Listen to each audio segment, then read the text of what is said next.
Mike Tyson always releasing pigeons. The boy's in a good mood when it happens. He's always grinning.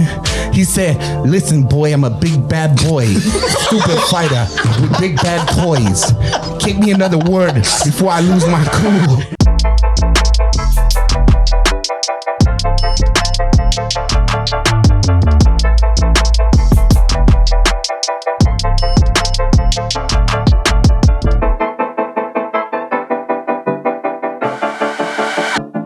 What's up, everybody? My name is Matt Bell. I'm your host. This is Full Belly Podcast Season 2, Episode 9. We are here with 9 guests tonight for the show. I'm just kidding. There's not 9 guests, but it'd be really cool if there was. We've got 4 guests tonight. One of them is our lovely co-host, Juan Duarte, also the president of Team Recovery. Hello, sir.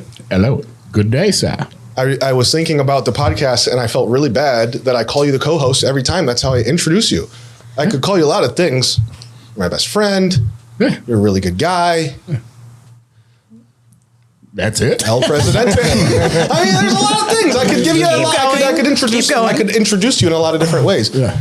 But the other day I was like, why have I mean, it's important. It's an important hat that you wear. And so here we are. Juan's the president of Team Recovery.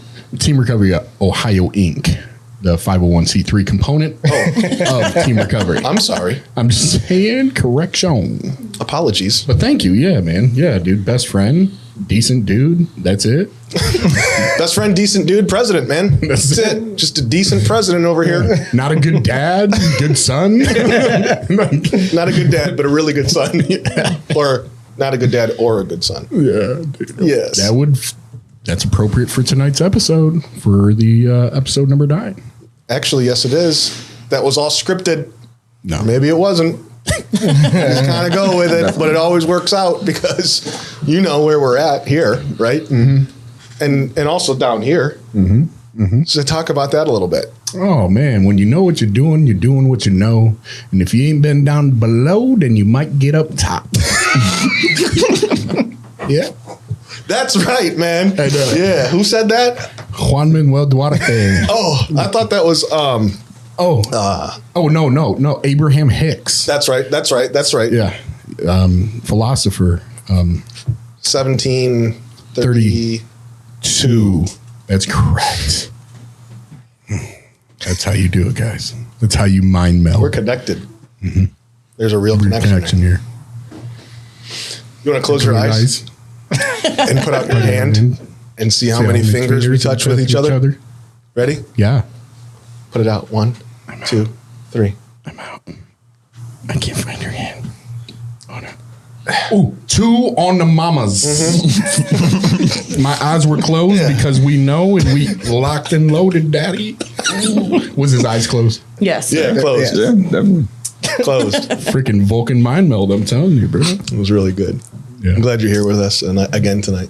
Yeah, of course. I love it. We're going to be talking about, so we talked really every episode so far this season about how season 2 and all the seasons moving forward are going to have purpose to the episodes. And we have 12 episodes each season. And the episodes are going to be based on the principle behind that step. So we're on season 2, episode 9. Step 9 is about amends. So that's what we're going to be talking about today. Forgiveness, right? Some forgiveness, accountability, responsibility, all the things that come with how it looks to clean up the wreckage of our past and move forward with full responsibility, man. Forgiveness. What a big word. Yeah, that was not fun for me. That was probably the hardest step for me to work. Mm-hmm. Really, really difficult. We'll get into that. But before we do, I really want to introduce our guests. We've got some really great guests. So first and foremost, to my right, I would like to introduce my good friend, Scott. What's up, y'all? How are you? Good, man. How you doing? I'm good, man. Thank you for coming on the show. No, thank you for having me. Yeah, I want to give you guys a little backstory behind Scott. So the very first time that I met Scott, at least that I know of, I don't think we've ever met before. No. So the very first time I met Scott, I was walking into the dugout downstairs, which is like our rec lounge. And I walked in there, and Scott had just came in either that day or the day before. And he had a big book in his hand, just reading. He was waiting for an appointment, I think, with a case manager or therapist, and he was just reading a book. I mean, what? Yeah. Talk about, yeah. Amazing. Trying. Mm-hmm. grinding. Could have been like playing Xbox. Could have been doing anything. Dude was reading a book. Reading the big book. The book. Reading the book. Do you remember what you were reading? Yes. The doctor's opinion. Oh. Ooh. What did you learn in that paragraph? Or in that chapter? First word. What's that? We. Oof. Most important word in the book. Most important word in the book. It's we. We of Alcoholics Anonymous. Love it. Glad you're here, man. Thank you, man. Looking forward to talking with you a little bit more. I literally can't speak. Why am I doing that? I'm getting forward to talking to you. What was that, dude? Why did I do that? I swear to God, I'm sober. I swear I'm sober. I swear I'm sober. You would have laughed in my face if that was me. I didn't do it though. No, you never mess up, dude. You're perfect. Get the frick out of here, bro. See, now you're just. We're gonna have to blur that one out, Josh. Can I get a thumbs up to acknowledge? Thank you. Yeah, thank you. Sorry, guys. Okay, we're gonna go to our next guest. She's not anxious at all. She's extremely calm. 100%. Doing really, really well so far. Has not talked about being nervous whatsoever. And we're really excited to have her on to talk to us about amends and forgiveness and stuff like that. We have Kate Chevy is in the house. Kate Chevy. I'm sorry, Ford, right? I've never driven a Ford. What? Well, then why Yeah. the hell did your parents name you that? I don't know. It's weird. Yeah. What do you drive? Right now it is a Dodge. Kate Dodge. Yeah, Kate Dodge. There we go. Kate dodged a bullet. Sure did. And she's here to talk about it. Ooh. She done dodged a real big bullet. Ooh. See? Vulcan mind meld. Yeah. Thank you for coming. Thank you for having me. I joked about you being nervous. Are you still nervous though? Hell yeah. Why? I don't know. It's overwhelming. I can tell you right now that you're doing perfect. Okay. Yeah. You're doing really, really amazing. All right. If I mess up, can you cut it out? There ain't no messing Absolutely. Absolutely. Okay. up. Okay. Yeah, well, if you mess up, we'll take the attention off you really, really quick. Works for me.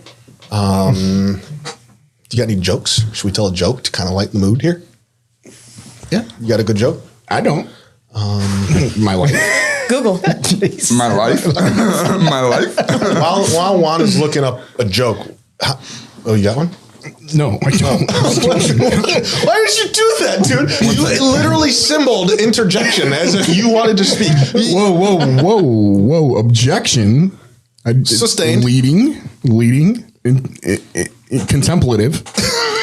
Contemplative? Whoa. I did not interject. I just gestured. For what? I don't know. Just said, Okay, I interjected. Still figuring that out. I interjected. You're right. You're right. how weird do you guys want to get today on a scale from 1 to 10? 10. Are you comfortable with that? Yes. Yeah, might as well just go all the way in. Yeah. If anybody's not, let me know. It's okay. We can stay at a 9 if you want to. Chandler's weird, just so you know. AF. Chandler stays little above bit. 10. He stays 10 plus. It's not fun if it's not weird. And it's only weird if you let it be. Right. You got a joke yet? I'm trying here, bub. Call me Bub. Really call me Bub. While you're doing that, I'm going to go into our next guest. It's Chandler. Everybody give it up for Chandler. Can we get a round of applause for Chandler? Yeah. See, we don't even need to clap our hands Right. together. We got fictional, injectable rounds of applause. It's a real podcast. There it is. There it is. Come on. Let me hear what else you got over there. Yeah. Say a My say life. a corny ass. Said my life. My life. Another one. I can't find anything. That all we got? Oh my gosh! I'll find a dad joke in 3 seconds. Well, no, I had. Juan, you're in your photos. He's like making a Facebook post right now. He's creating a story. Right. That's because I had this really cool. I was gonna search for dad jokes and I just searched for dad. Dad, where are you? I'm still looking too. Chandler. Are you happy to be here, man? Because I'm happy to have you here. Yeah, I'm very happy to be here. Been waiting to come on here. Excited. Excited. No, it brightens your day. It does. Every time I see you, doesn't matter where we're at. That's how you say hello. Yeah. Definitely. Like I'll be giving a tour to like a banker or something. Chandler seems like, "Excited." Every time. Yeah, it never stops, and it just gets more and more like, just more energetic every time. Like it started off with "Excited," "Excited." Now it's "Excited."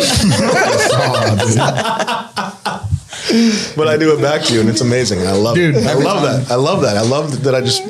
Oh my God! What are you doing? Don't do that. No, Please don't. that's not it. No, that's not it. That's just there. That was just there. You got some weird stuff on your phone. No, I didn't mean it. I didn't do it.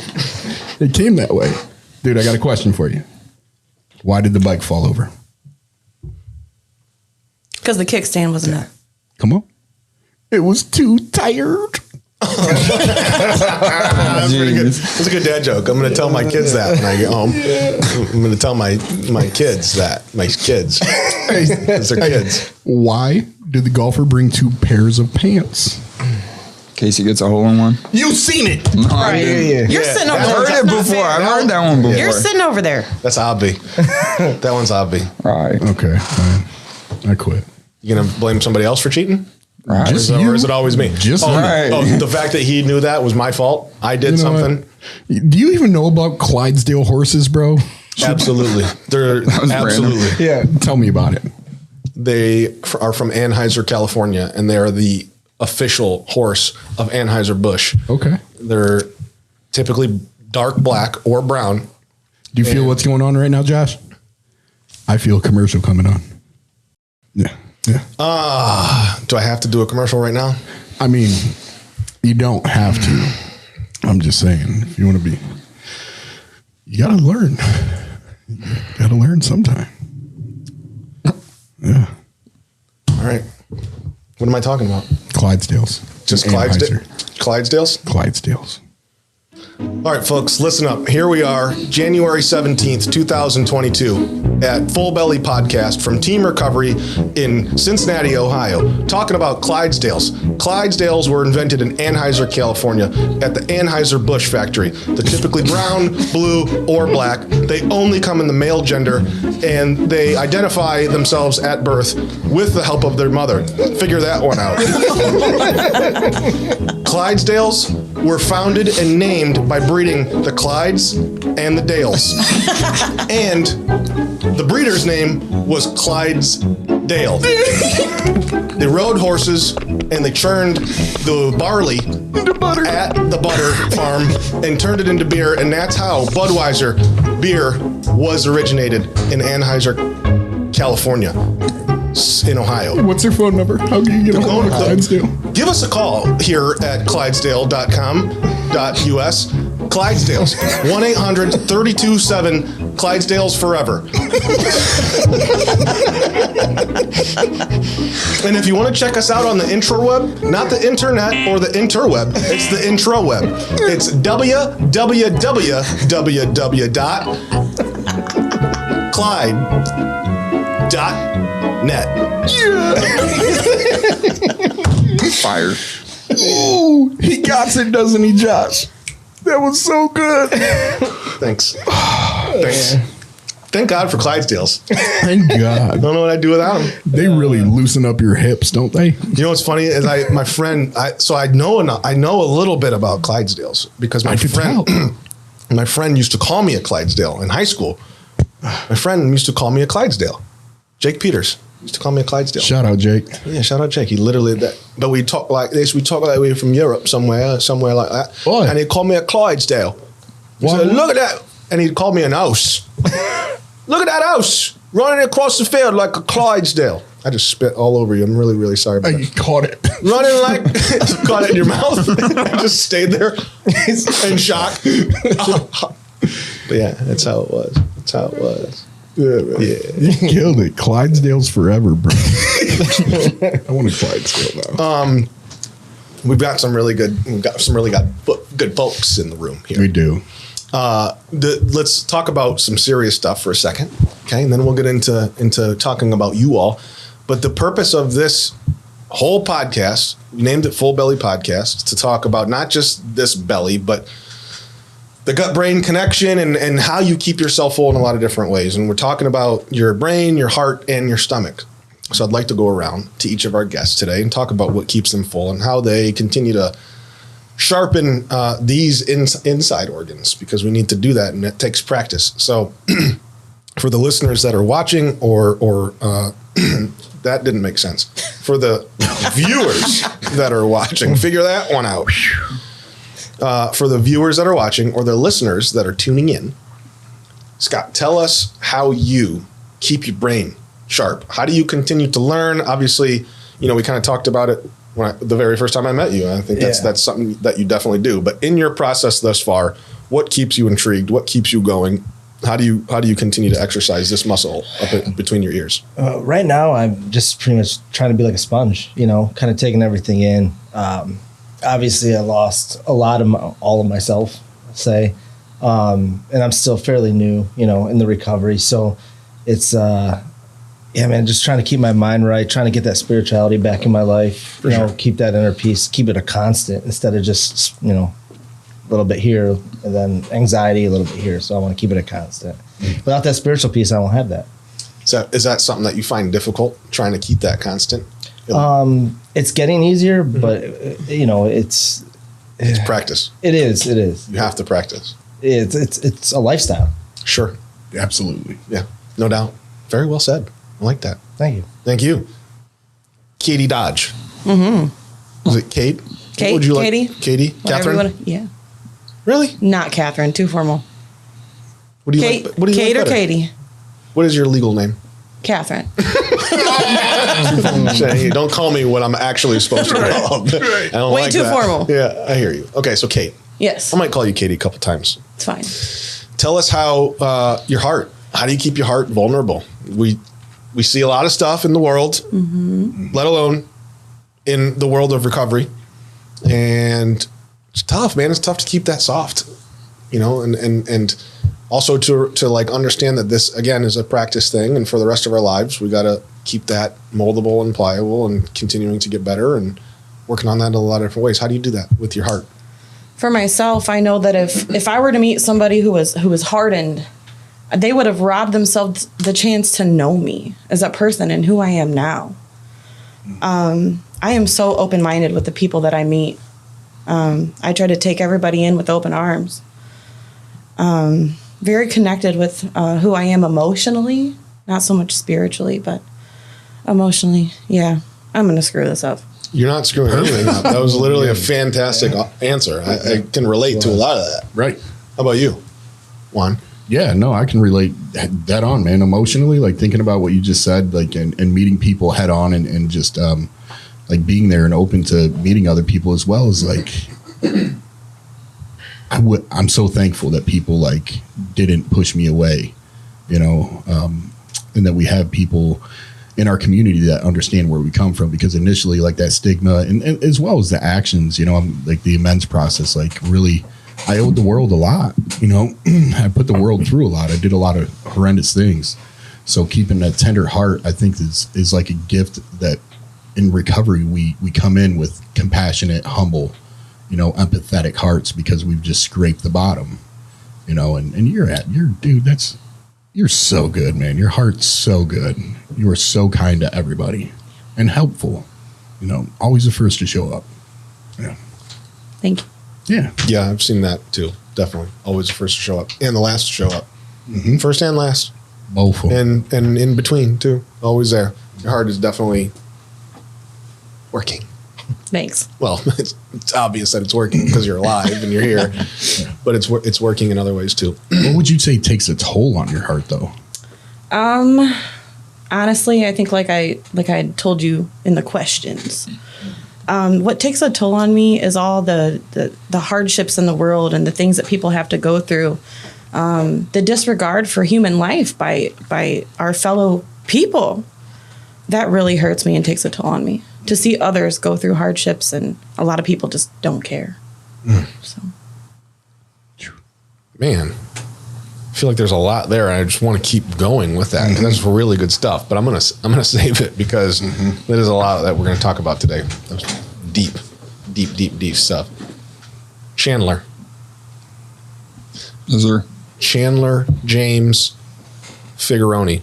Is his name. And he's here with us to tell us about his favorite food. What fills you up, Chandler James Figuroni? What do you love to eat? What would you eat if today was the last day that you could eat food and it was going to happen right after this? Where would you go? Who would cook it? Where would you get it from? Where would you buy it from? What would it be? Definitely seafood. Crab legs, oysters, shrimp. That's from Florida. That's where I was born and raised. So, like, that's what I like eating is seafood. Like, that's my favorite stuff to eat.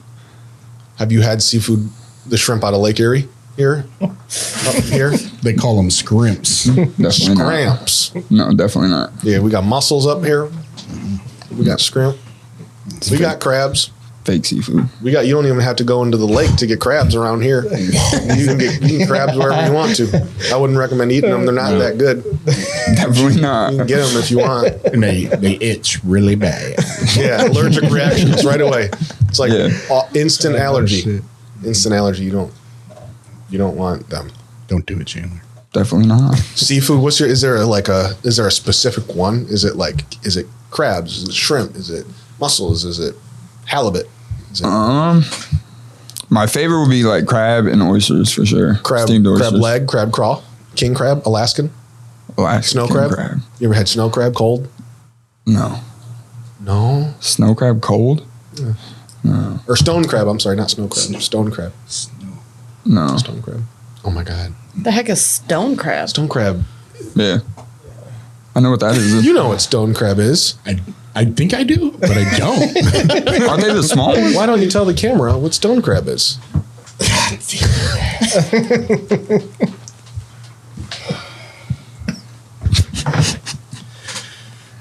Scene. Hey everybody, Juan Duarte Montgomery, my mom here, talking to you straight from the offices of Stone Crab Central Market. We're here selling dime a dozen and a dime, and we're working it out one day at a time. All peer driven, all in recovery. We're here to send you a message of the greatest gift in life, stone crab legs. Now, if you're really interested, you got to follow up within 2 minutes. Cue 2 minutes here. Thank you. All right, you got 2 minutes. You got dozen in 5 minutes, 2 dozen in 3 days, or one in a kid's length of life. And if you find yourself really interested in subscribing to a monthly subscription, we will do it for a really fair amount of 3 sweaters and a pigeon. So, if you want to get the subscription, you just gotta hit me on my beeper, 419-339-2727, or hit me on my email, jerrycurls.gmail.daddy. Thank you. Thank you.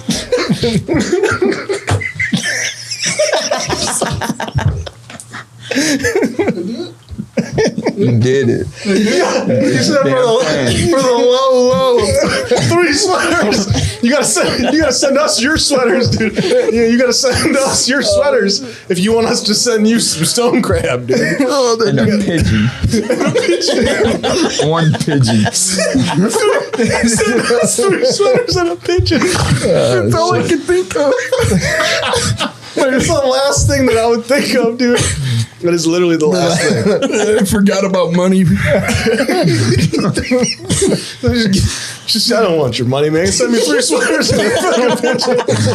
I'll send you so much stone crab on a monthly basis for as long as your child lives. Like, what was that? For the length of a child's life. Dude. I'm so right with you, dude. I'm embarrassed. Josh, can we make it work? Okay. You get a subscription that lasts the length of a child's life. I got caught up. My whole mind went blank when I had my hand in a fist and I said 2 minutes here, and I was like, that was good. I can see what he's going to do. He's going to cue a 2-minute time clock, dude. It was so good. Matt's crying. I really am, dude. I can't fucking believe it. That was so funny. Dude, I don't think you said stone crab one time. It was supposed to be about stone crab. You didn't say anything about stone crab, dude. You talked about pigeons and sweaters. Your phone number had nothing to do with anything.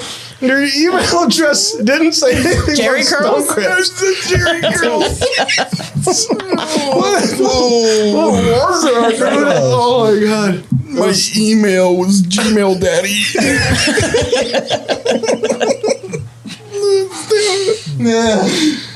Man, my god, that was so good. That was really, really good. I love you so much. I don't know where to go from there, Matt. I got it. So we determined at before the show, actually, what we're going to do today, we're going to play another little game. I like games. And are we going to do teams? Is this an independent match? Is this staff versus non-staff? Is this boys versus girls? Is this... I'm screwed if that's the case. But if you win, You all lose. we're all screwed. Y'all are all wearing dog shit around your... Oh, bleep that out. No, that's okay. Dog You can say poop that. You can say around that. your necks. But see, that's the way you got to think about it.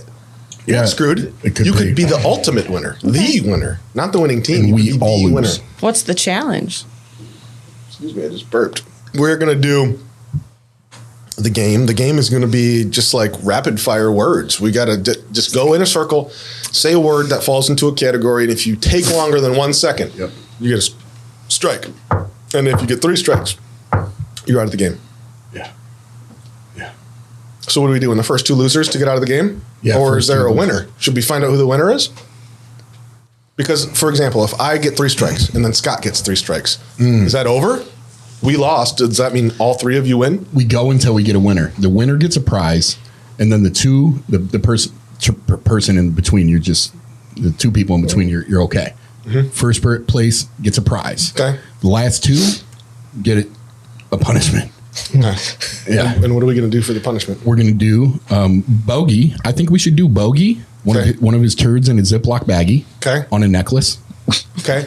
All right. And can you do got that. you got to walk around with that. And then the other one, I think we talked about the egg. Did we? Or Yeah. Yes. Okay. So the first 2, yes, you're right. The first 2 that lose are going to go heads up in a challenge where we basically take a dozen eggs and we hard boil 8 of them. So 8 that are boiled and 4 of them that are just still regular we eggs. should do 9. Whoever gets 2 out of the 3, Okay. 9 hard boiled, and 3 non. Okay. And the loser is the one who gets 2. 2. The smashed loser in. is the one that gets 2 of the regular ones. And you double can't lose. We got to set some. You can't like pick it up and look at it and shake it. It's like whatever one you grab is the one you grabbed. You point. Yeah, you point to it first, and that's the one you grab. There's no shaking it around or none of that. Yeah. None of that stuff. You grab an egg, and that's the one you're smashing. Yeah. So if it's solid, obviously you're good. You smashed a solid egg on your head, and nothing happens. But if you smash a non-solid egg, that's a mess. Yeah. It's a mess. Yeah. It's a mess. Yeah. I know Josh is going to do some crazy stuff with those slow-mo shots. That's going to be good. So are we all on the same page with that? Is Yes. everybody good to go with Mm-hmm. it? We're going to play the challenge to figure out who the losers, 2 of them, Mm-hmm. are, to do the egg challenge. And then we'll do the last 3 to be a winner. And what's the winner get? Where does my dog's poop come into play too? Well, you got to seek that out sometime soon. I'd recommend saving it tonight. So, I mean, we could do a soft turd. I mean, whatever. But I mean, I feel like a hard fresh turd. dad. You should put it in the freezer so that it's solid and it doesn't stink that much. Yeah, But then it starts to stink more And it throughout the day. thaws The longer you stress out about it throughout the day, wondering if anybody's smelling it yet, the more it actually starts to smell. Yeah, that's what you should do for sure. What about? So what's the winner get though? For real? Probably a white pair of Vans. You know what I mean? What? Right, Josh? You know, you should probably get a white pair of Vans like I was supposed to get. You know what I mean? Were you supposed to get it? You were supposed to give me a white pair of Vans. For what? Remember, Josh? Josh, do you remember? Eating paper. Eating paper. I ate paper on camera, I did too. but you said if you do this, I'll give you that. Okay. Why don't you go ahead and introduce Scott? Talk to Scott a little bit. I'm going to literally order you Vans right now. What size? Perfect, man. Perfect. What do you wear? 10. We'll go with 10. 10 children's? Yes.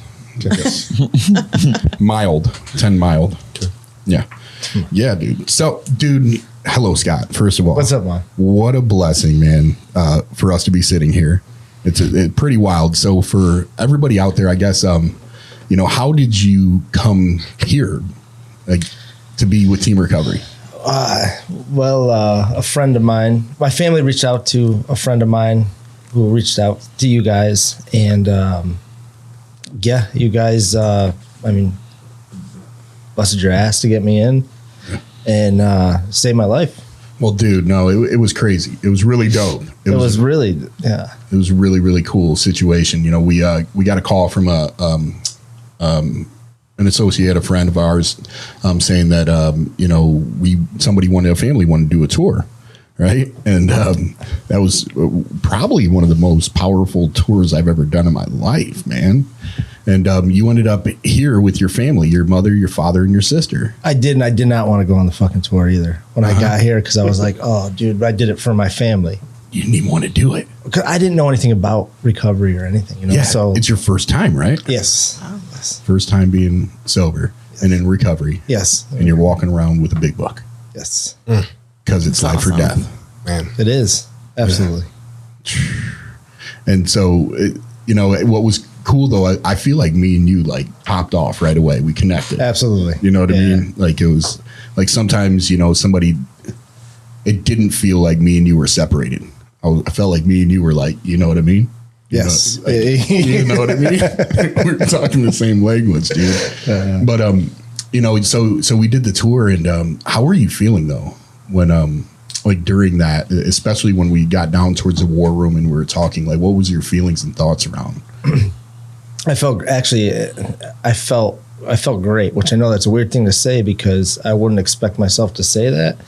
But the, again, like the connection, the energy, I felt it, I just felt like cool. Like I was relieved because I didn't know what treatment looked like, and so to come in and, have that, amazing interaction that we did and, just the positivity and everything. And I was like, okay, I can do this. You know what I mean? I could see myself here.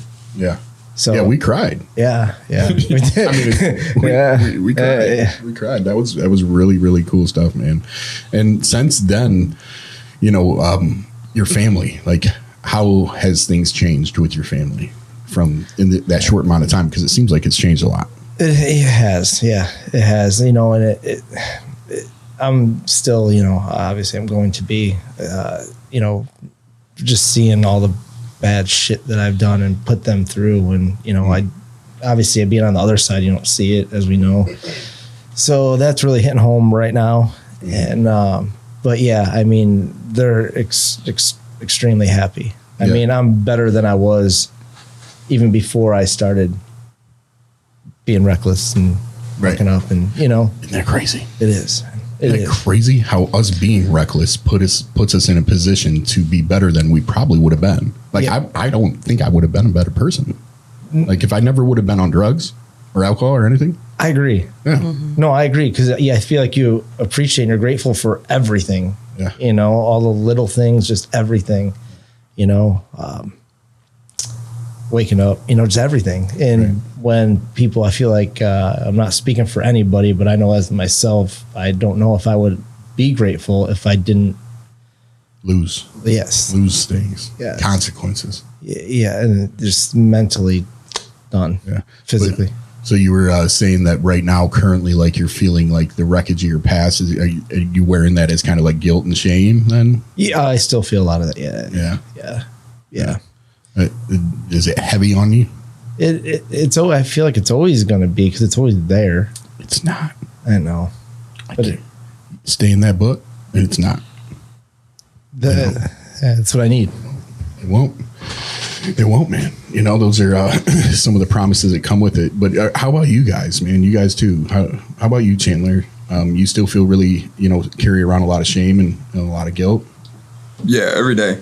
I think that's something that helps me get through like my days too, and like keeps me where I'm at. Like I've did a lot of shitty shit to like great people that did nothing but like better my life, especially like my mom and my stepdad. Like my stepdad didn't have to like come in my life and do everything that he's did for me. Like he's taught me everything I know about like cars, construction, like everything. And like I did nothing but like be a piece of shit my whole life, for real. Like they didn't deserve it, and everything that I've ever did was like just selfish, like for myself.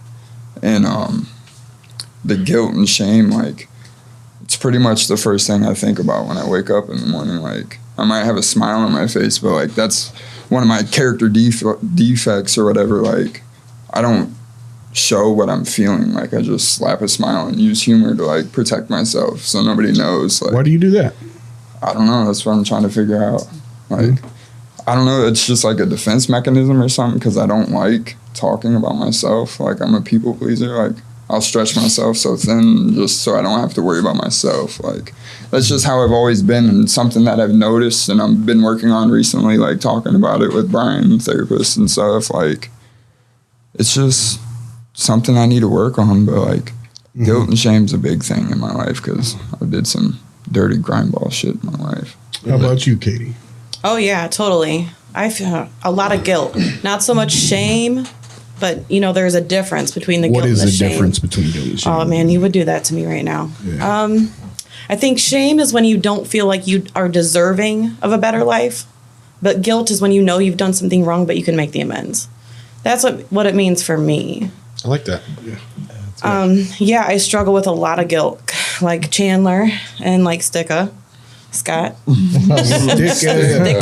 It's a fire last name. It is. We were talking about it earlier, dude. I wish my last Can name I change my name? You want to get married or something? Like, There you go. It's an easy way around it. It's a very easy way to do it. Catherine Sticka. Kate Sticka. Yeah. K. Just K Sticka. Yeah. But no, I do. I suffer from a lot of guilt because the people who have cared about me the most, those are the people I ran over. Twice. That's what we do. 3 times. Constantly. And, you know, those were the people that are still in my life to this day, welcoming me back with open arms. My mom. It's the biggest support person in my life. You know, and I just totally drug her and my dad through the mud. But I'm working on making amends right now and rebuilding those relationships and focused on family. So Yeah. Juan. Yes, sir. Before you keep going, Come on, Papa. I want you to tell me, so I can relate to everything that everybody's saying. Yeah. Totally relatable, felt the same exact way. Can definitely relate to what you were talking about, stretching yourself thin, being the funny guy, laughing, when really I wake up feeling like shit sometimes and a lot of guilt. I know you, so I know, you know, a lot of the things that you've talked about on the show and just in personal life and stuff. How have you flipped that though? How do you use, so you're almost 7 years sober. How do you use the guilt and shame? Because it still exists. It just changes into a different form, I think, and lessens. How do you use that though to be an asset? Because we talked about that a little bit earlier too. I forget what we were talking about. Oh, the game. You don't have to be the loser. If you're the winner, then you're the super winner. So that guilt and that shame that used to be something early on in recovery that you would wake up to and be like, oh my God, I can't even look myself in the mirror because of the decisions I've made. How does that pain, because that's what it brings, right? How's that pain motivate you? Well, the pain motivate me. Like guilt and shame, those things. I think it's really dope. Like the 12 steps, man, have like crawled into my heart as my desperate attempts have been to practice them.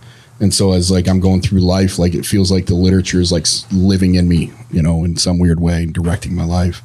But you know, the motivating factor for me is that pain that you guys are talking about, as well as understanding that there is a huge asset and it's connecting with you guys. You know, I'm a very visual person, and it happens in different ways for me. But one of them is like, I care a lot too. You know, I just want to experience connection with people, and I also love to see people come to life and feel, even if that's sadness at times, that I can share in that with them and sit with them in it, or joy or whatever it is. But I feel like my guilt and shame in our community gives me reach. You know, I have my arms have a little bit longer reach because like you're experiencing that, and it helps me continue to identify on a daily basis. You know. I think one of the common misconception is like the further we go away from day one is like, well, we're not the same. And we are, you know, like we are. Like I still wake up, I still make poor choices. I still have things that I don't like and don't do. I don't like that I do. And at the end of the day, like it's an opportunity for me to connect with other people as well as God. You know, for me, it's a huge thing. You know, I think I was always looking for some kind of external factors, and that's really good. You know, like those are good motivators. Those are good factors for me to consider. You know, that, hey, I can connect with other people through these hardships and these flaws. But it also became this thing where, you know, somebody said to me, like, one time I said, God will never give me more than I can handle. And they were like, well, then why the fuck do you need God? Like, why do you need him then? Why do you need a God? If nothing happens in your life that you can't handle on your own, why? Like, you don't. And I thought about it, and it's like created this desire and this openness for me to grow spiritually, like we talked about earlier, to say, you know what, I'm going to let this, the 12 steps and whatever it is that I my conception of my higher power into my heart, you know what I mean? And it keeps me vulnerable. And, you know, like Matt was speaking earlier, you know, it tenderizes my heart. You know, hey man, like I need help. Like I don't got this part and I need some guidance here. I need to sit, pray, meditate. And earlier today, I was talking to Matt, and I was like, "It's been a tough couple of days," and I'm like, "I feel like crying." You know, I don't know why. It's just my emotions want to flow through me right now, and that's how they want to show up, is through my tears. And in those spaces, for me, I found like huge miracles that I can't even really transcribe appropriately or articulate in words. It's just that I understand that something's happening in me and around me and through me that's really miraculous, and I think that that's a huge. That's why I get to walk in and be like, yo, man, you guys trying to ride this spiritual wave? You don't really know what it's about? Well, come on, let's go find something. You know what I mean? So, yeah, man. I don't know if I stayed on topic. No, you did. That was really good. I think what we're going to do, because that was so good, and it made me have to pee. Yeah. So I think what we're going to do is take a break. Perfect. We'll go into a little commercial that we've got prepared for our viewers here, and then we'll come back and we'll talk with the rest of our guests about some other cool stuff. What do you say? I like it. Let's go and do that there, See Papa. you guys in a few minutes. Thank you. Matt here. Hey, guys, I'm Juan. And this episode is actually sponsored by the Friday Night Fire. We've got a quick clip for you guys to watch, so check it out, because it's really cool, bro.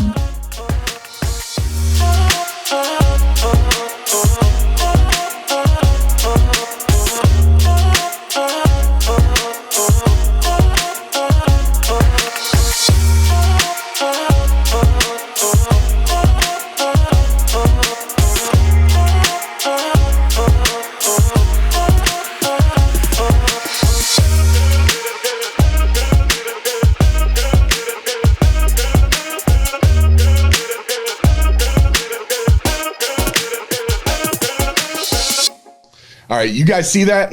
How can you not want to be there? It's every Friday night. Be there or be square, bro. Scott, I want to go back to you a little bit. Talk about you. So I don't like.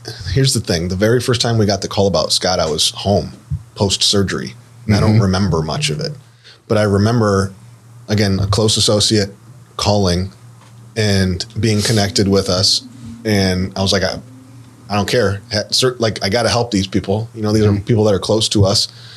I don't remember the conversation at all. I don't remember the conversation at all. Yeah. I just remember reaching out to you and being like, Juan, we have to help this person.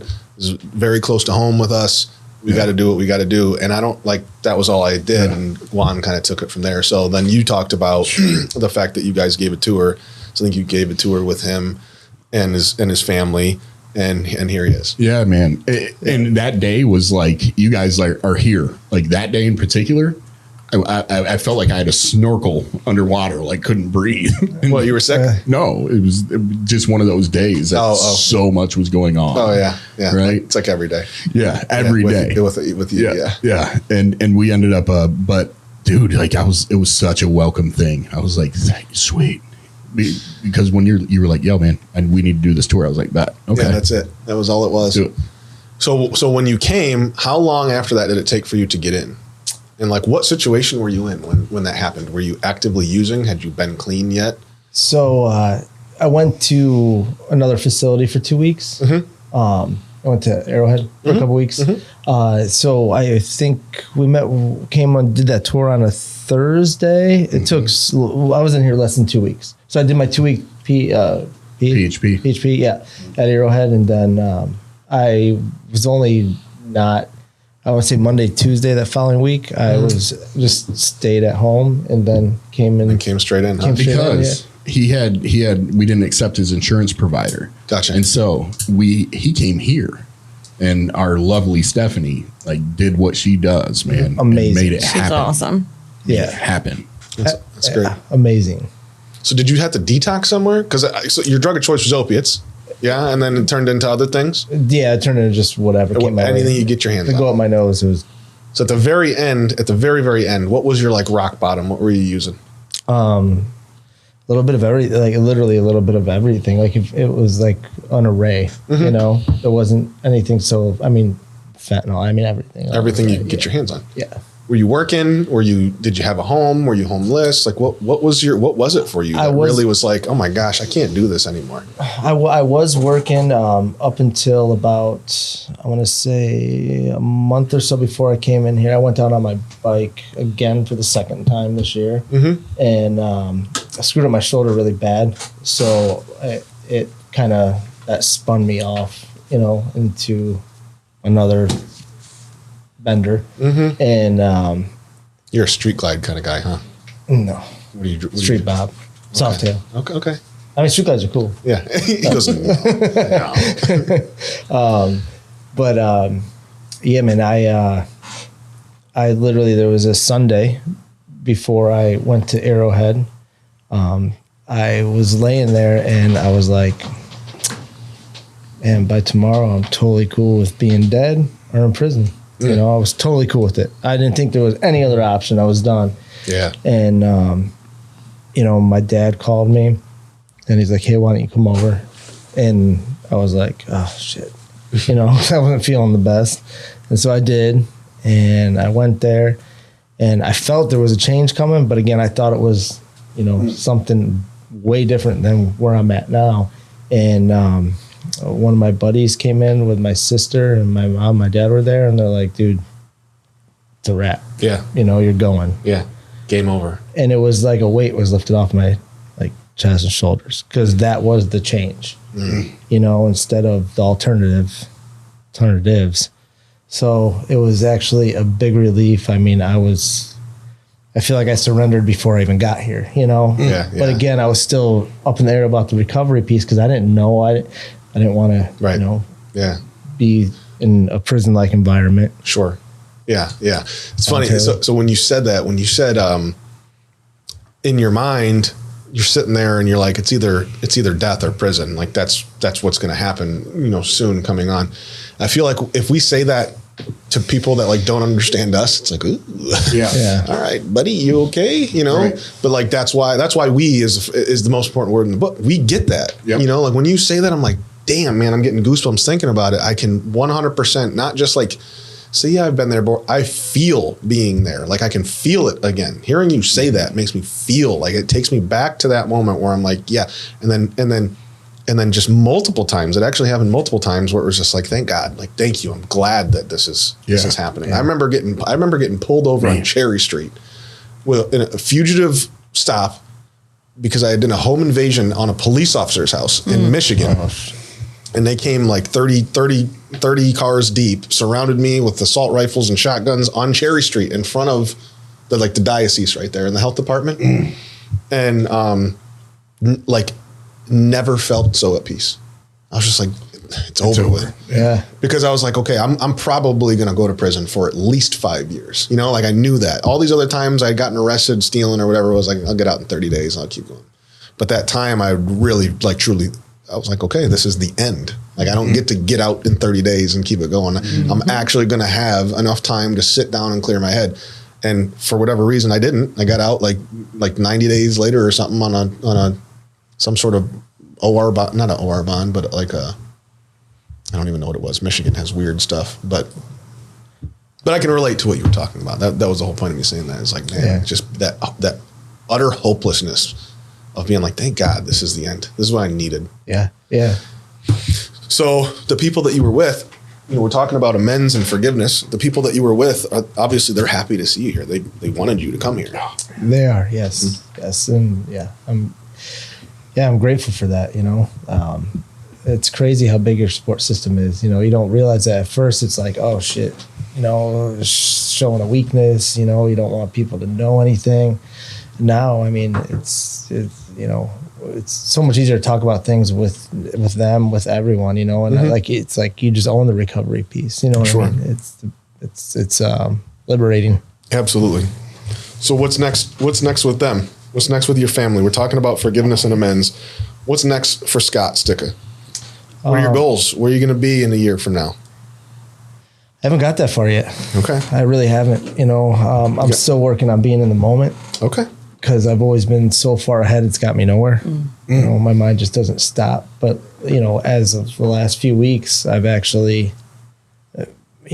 been more at peace than I ever have. Mm-hmm. Wow. And so I'm just kind of embracing that right now. Mm-hmm. But, yeah, I mean, I just taking it day by day. And when you do that, I think that's a good attitude to have. You take it day by day, do the next right thing, and things just fall into place without your permission. Things will start happening. Relationships will come back. Promises will start coming true. Things will start to materialize without your permission. Yeah. You might think that something's supposed to take 9 months to happen or 3 years, whatever it is, and you're going to look back on it and be like, holy smokes. All I did is just not use and try to be better every single day. And sisters come back, mom, whatever the situation is, like life is just getting better. Jobs are going to come into your life. Like really, really cool stuff is going to happen. And I feel like what you said is a good 1 year goal. What you just said, put that a year from now. Mm-hmm. And that's the goal I should have, is to stay here and to just do my best right now and be at peace and to work on that a day at a time. And a year from now, like you said, that's the goal that you should. That's perfect. Yeah. Thanks, man. I also think that in that time, you'll figure out things that you don't want to do. So important. Yeah. It's like a process of elimination type thing where it's like, okay, I'm not going to rush it and force anything to happen. Still trying to learn about myself and figure some stuff out. In that process of just doing the next right thing and taking my time with it, I'm going to learn a lot about things that I don't like in people that I just don't want to be like, things in the world that I'm not interested in. Things that I used to be good at, but I'm not good at anymore. You're going to find new things that you are good at. And by eliminating a lot of those things that you're like, man, I don't want to do that. Like I remember taking a job early on in recovery. I was making like $25 an hour as like a union, like laborer. And it was what I thought was going to be the best job I had ever had in my life, but it wasn't rewarding to me. It wasn't. I was like on my hands and knees grinding an epoxy floor while the old heads had been there for like 20 years and they were just like laughing, watching me and like riding this machine that was easy. And but I did that for 2 weeks and I was just like, this is not what I want to do. This is not what I want to do. Everything that seems really cool and like what we want, sometimes you get a taste of that. Man, this is not what I want. And I went back to not having a job just to do team recovery stuff. And it was volunteer work for the first year, I would say. It was all service work for the first year. So I went back to being unemployed, willingly went back to being unemployed because I knew that's what I wanted to do. I get that. I can relate to that because I feel like, money's great. Obviously we all need it to survive. But that sense of accomplishment is priceless, 100%. So if you do something just for the money, and I feel like that's what spun us. I know for myself, I'm blacked out for many years, but if I think back, that's probably what spun me out originally is because I didn't have that sense of accomplishment. So I had to find it somewhere else. Absolutely. Man, that's a powerful statement right there. We could literally make a whole episode off of that right there. Yeah. Did not have accomplishment in my life or any sort of self-fulfilling anything. So I sought it in outside things that had nothing to do with what was happening inside. Yeah. Sought it. Outside approval. It's crazy, man. Scott, is there anything you want to say to anybody out there? Anybody that's listening, or whether it's a loved one or not, or just people in recovery in general?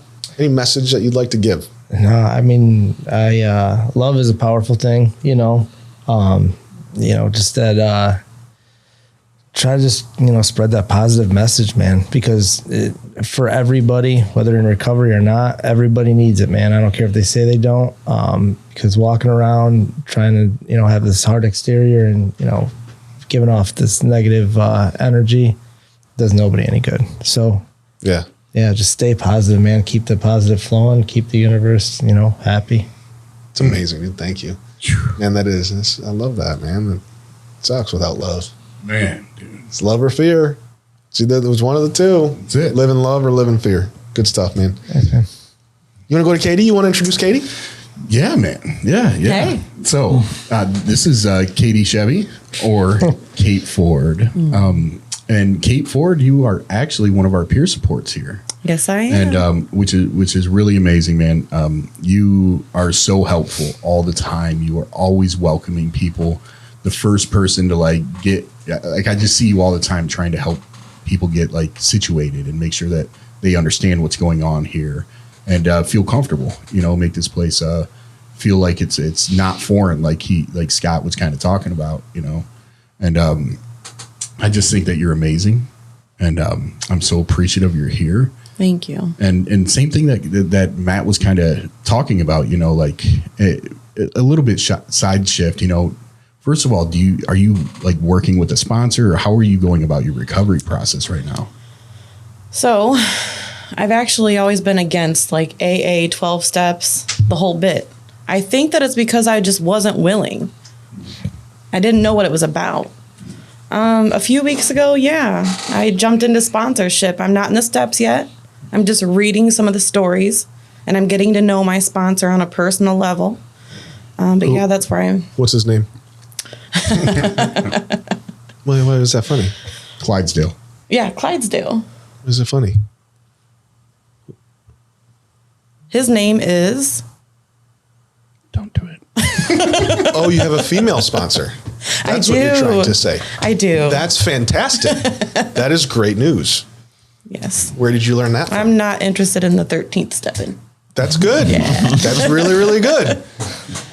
That's a great piece of advice for our listeners to be listening to. Don't do it. Don't do it. Why don't do it? It's not going to be conducive to your recovery. Yeah. Why? Why is it not conducive? We could do a whole podcast on that. Yeah, we sure could. It's a whole other episode. Yeah. I think about that, just hearing you say that, though, the biggest distraction that I had in making my living amends and exercising humility by the description of the 12 and 12, which is a sincere, understanding who and what I am, followed by a sincere attempt to become what I could be. The biggest thing in the way that was the distraction that I had with being in a relationship. It's the thing that prevented me that it got in the way. It was a huge distraction for me being able to find relief in the way I live my life through the lens of my shame and guilt. That was, but I couldn't see it. I was blind. I was blinded. I didn't know how to honestly look at myself. I wasn't working a program. I wasn't working a program, And, for you, thinking about that, I'm glad that you say that, you're not working on, you're suggesting that you're working on yourself. And I am. There. You know what I mean? Yes. And I'm thankful to hear you say that. But where do you feel like you would like to be in the process of integrating and making the amends, not just with your family, but your living amends? How does that look for you, making living amends? Honestly, when you say living amends, can you kind of describe what you mean by that? What would you say, Matthew? Living amends, those are the types of things. It's okay. So not living amends. I stole from Huntington Bank, and I overdrafted the bank account by $100. So I go pay back Huntington Bank $100. That's an amends. And a living amends is something that you're going to do for the rest of your life. It's okay, for 10 years, I not only took a lot of things from my mom, TVs, computers, finances, all this stuff, but the things that I can't pay her back for, the countless hours she stayed up crying in the middle of the night. How do I pay somebody back for that? That's Somebody a lifelong process. That is a living amend Gotcha. that I have to continue to do for the rest of my life as long as she's going to be on this. And earth. how do we like make amends to somebody that might have passed away or it might harm them? You know, it says, you know, in the literature for the 12-step literature, you know, we don't like make amends at the cost of somebody else. Right. You know, so you know, I think looking to relieve myself or absolve myself from my shame and my guilt at the cost of looking for an apology or forgiveness for somebody isn't making an amends. You know, selfishness and self-centeredness, I believe, are the root of our problem. But the living amends, thinking about one of the easiest ways for me to identify with that initially was I can't make an amends because somebody's no longer here, right? I had my grandmother. I wanted to make an amends. And so I would relate to myself, like, how do I make an amends to somebody that's not here anymore? Like, how do you live your life to make amends for the things that you can't amend? Okay, so my answer to both of those questions would be the same. And that's just to be the best person that I can be. Choo. Simple. Yeah. Bang, bang. That's it. Bang, bang. Yeah. Yeah, I love that. That there. Katie, where are you from? Fostoria. Okay. What's the nickname of Fostoria? Which one? I don't know. Frosty? Fautroit? Faux Troy. Fautroit? Let's not get French at first. You let's said not get 40. into that. What, is it Fautroit? Yeah, Like that's- Detroit? Yeah. Really? Mini D. Yeah. Is that where Fostoria? Train City. Fostoria. South. Is that where we were talking about the other day with the Kipu burgers? No, Kipu no, burgers? Cupid? that's Cupid's in Lima, correct? I have no idea. Yeah, Cupid's in Lima. Yeah. Yeah. I keep getting it wrong. What's Fostoria got? Anything worth talking about? Not much. Well, we actually used to have Autolite, which turned into Honeywell, which brought in a lot of jobs. People actually came there from Toledo to work. Yeah. But that shut down about 10 years ago, and now it's just, God, it's desolate. Yeah. And Went from Autolite to AutoZone. That's all they got. They got an AutoZone. we got two. They got two AutoZones.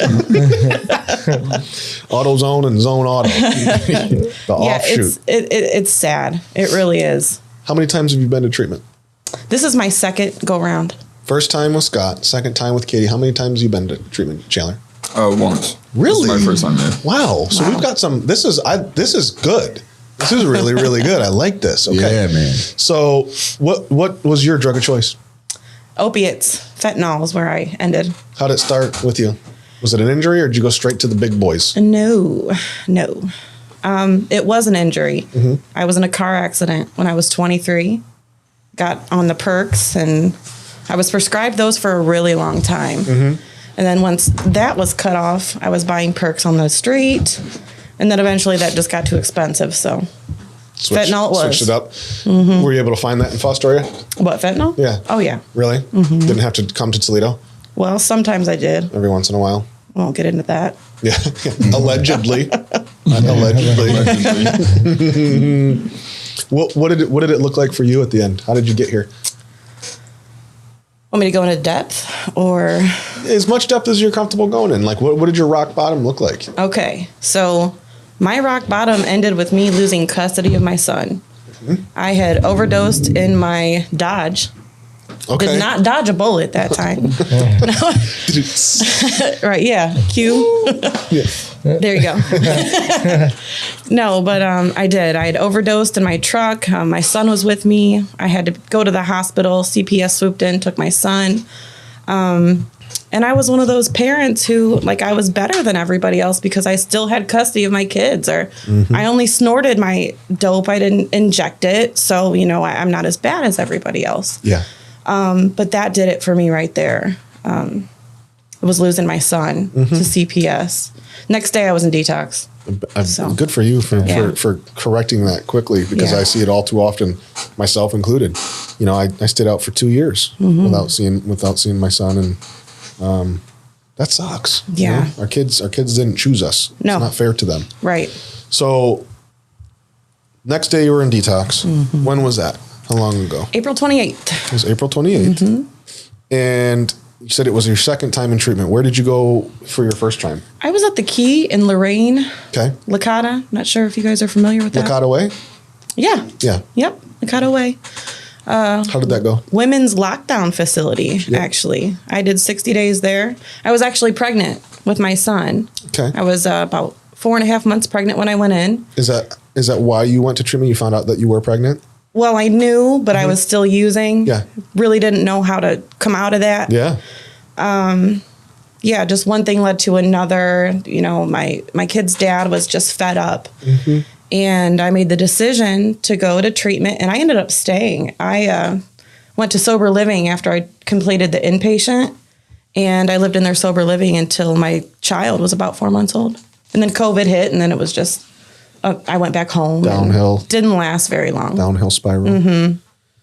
So your son is about what, 2? He's 2. Yep. 2 years old? Yep. Are you working on, what does that process look like? Are you able to see your son, talk to him? Yeah. Is that still in the works?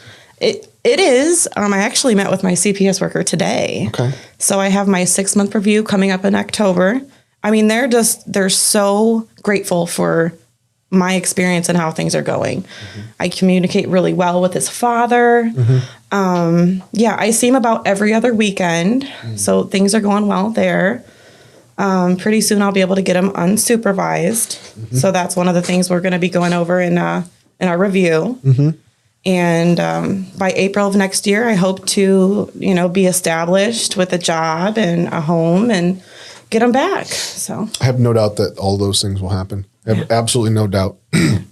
I want to thank you for sharing that stuff too. Yeah. Because that can be difficult to talk about, but I don't think people in the world realize how common that is. Yeah. In the addiction world. I mean, that is so common. And that's part of like society. I know you're a good person. I don't know you like that, but I know you're a good person. I know all of us are.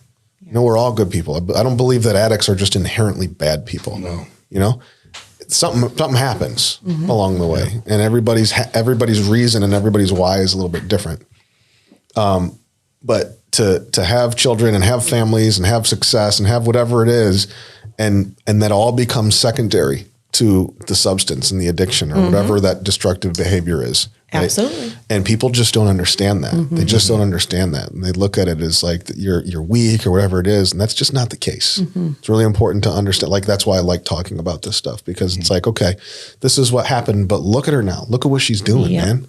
Like that is not a bad person. It's not a bad, your brain was truly could not make the right decisions. Yeah. It's completely rewired by these substances. So that's amazing. I just love hearing stuff like that. And I know, and that's like the cool part for us is we get to see it happen. Yeah. Man. Like we get to see it happen. We get to see that whole process. And then that day when it comes is the best day ever. Right. And like, just, I did the same things, literally the same exact things, supervised visits and all this stuff. And then just eventually overnights and whew.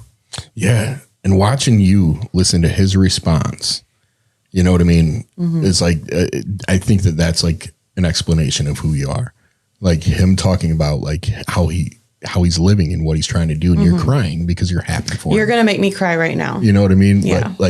That's exactly who you are. Like you cheerlead and advocate for people every step of the way. Silently, many times, like I'll just see you like right now, what you're doing right now is such a good, like depiction of the individual that you are. And I feel like that's a snapshot of what your life's going to look like, full of care and full of love, because that's the thing that you're focused on and putting out there, Dope. I just love it. I should have brought tissues in here. I don't know why I didn't. There's I some know right there, I'm a Chandler. crier. It's not really a tissue. It's more of like a soft piece of paper. It's a soft piece of paper there for you. Brillo pad. Make sure you don't poke your eye out with that. Okay? Sorry, we gotta get tissues in this You place. do. What are we doing? Abrasive. We got freaking sand. We got sandpaper to dry our eyes with. Oh my gosh! You got dogs. I have a dog. Kobe Bean Bryant. That's my dog's name. Kobe Bean Bryant, Yep. like first, middle, last. That's amazing. Come on. Why Bean? I love the fact that it's Kobe Bryant, and I love that. That's what you call it. Because that's Kobe's nickname. Like Bean? Kobe Bryant. Bean? Kobe, and it's his actual middle name too. Yeah. Really? Is Bean? Really? Are you Kobe serious? Bean Bryant. I did not know that. Yeah. Fun fact. Do you like sports or what? No. Just love Kobe? No, so that's me and my ex got that dog together, and he was a huge Lakers fan, so we had to name him Kobe. Yeah. Gotcha. Mm-hmm. Rest in peace, Kobe. I cried when Kobe died. That was so sad. Was so sad. So Yeah, sad. that was terrible. I'm trying to think what else. Mm-hmm. Wait. No. Oh, no. Hold on a minute. No. Do you know what I'm going to talk about? There's two of them that I think I can probably assume. Oh, I take back everything that I ever said about you, Kate. I take it all back. Because I haven't shot a squirrel? No. Oh, wait. Maybe this isn't what I mean. Let me ask you a question. Have you ever eaten your boogers? When I was a child. Hey, Matt, if you can sit here and tell me that you never have, you're lying. I swear you're lying. To God. I swear on whatever you want me to swear. I swear on team recovery. You're going straight to the bottom. Give me the big book. I have never, and I can never, and I will never put a booger in my mouth. Don't you? Maybe you we were just talking about this. Maybe you just don't remember. Don't you dump that on us. Dude, I have a weak stomach too. What he doesn't know is one time he was eating creme brulee. Stop it. And I strung one out. Stop it. Stop that. It was like it was like fly fishing from my nose. It was like a slinky, and it was like his water bottle over there, and I just dug it out, and I let it stick to it, and then it like whipped, and then he was like, all right, yeah, we got to end this. Weak stomach. It had to be creme brulee too. Creme brulee. I'll never eat creme brulee ever again. I'll never eat it again. You just literally ruined it for me. That's literally the worst fear. That is my. If you needed information out of me, Get your boogers. I'm telling you right now, you could tie me up and bring a booger towards me. And I swear I would immediately I'd tell you everything you want to know. I'd tell you everything you want to know. I couldn't hold it, dude. I could not hold it in. Don't even get close to me. I don't even want to see it. I don't even want to see that stuff. If somebody put a turd in front of you, a little dog turd and a booger in front of you, and they said, you're going to die. If you got to eat one of them. Oh, I'd eat the shit. I would eat the shit so fast. It's not even a question. I would eat a wheelbarrow full of shit before I ate a booger, dude. I swear. I'd go head first into the wheelbarrow and just eat it all.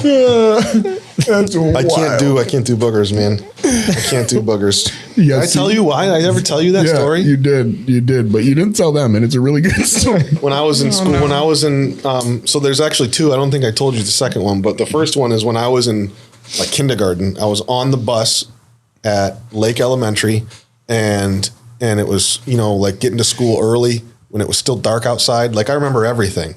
And the lights inside the bus were on, and there was this kid at the front of the bus. He turned around and he like looked back and he stuck his finger all the way up his nose, dude, like to his fist, literally to his fist, and just was digging. And he pulled his finger out, and a 1.5 foot long booger just stretched, and he just kept going, and it snapped and it wrapped around his finger. It was all over his finger. It was like on his hand and his finger. And he like kind of looked at it. Oh, and he was like, no. Oh, dude. Oh. Like sucked this whole,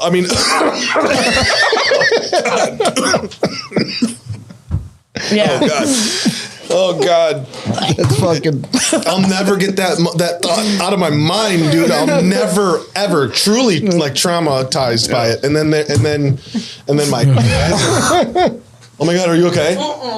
And then my cousin. She's puking. Oh, my God. What happened? Bathroom. Go straight to the left. Oh my God. She's vomiting, bro. You just. I feel terrible. No. I feel like that was a spiritual experience for her. She was like, I feel terrible. That was the most in-depth description ever. I know, dude. And then you ate it. That was the turning point. I'm having a hard time right now. She puked in her mouth. Yeah, she did. She really did. Her eyes were wide. She literally, she said, "Yo, that's a first." She did. She go, All right. We're going to take a quick break, collect ourselves, kind of vomit if we need to, and we'll come back in a couple minutes. Yeah, let's get with Chandler next. Yeah, I was flipping birds. I don't know what you heard. Yeah, this shit's absurd. Yeah. Absurd. They call me Big Poppy Meow. Check me out. Check me out. Big Papa Meow. Let me get down. Float around. I swear to God it's going down. Full belly. Meet me at the telly. Scooping cops. Slopping the pots and doing the drop. Let me do the Dougie. I swear to God I'm funny like Doug Funny. Skeeter on the mic. 1992, freak it like freak me, Cisco like. Hey, yo, Scott came from the bottom. Family thought he was dead rotten, but they had some belief. I swear to God they never got him. But I understood, looked him in the eyes and said, come over to my hood.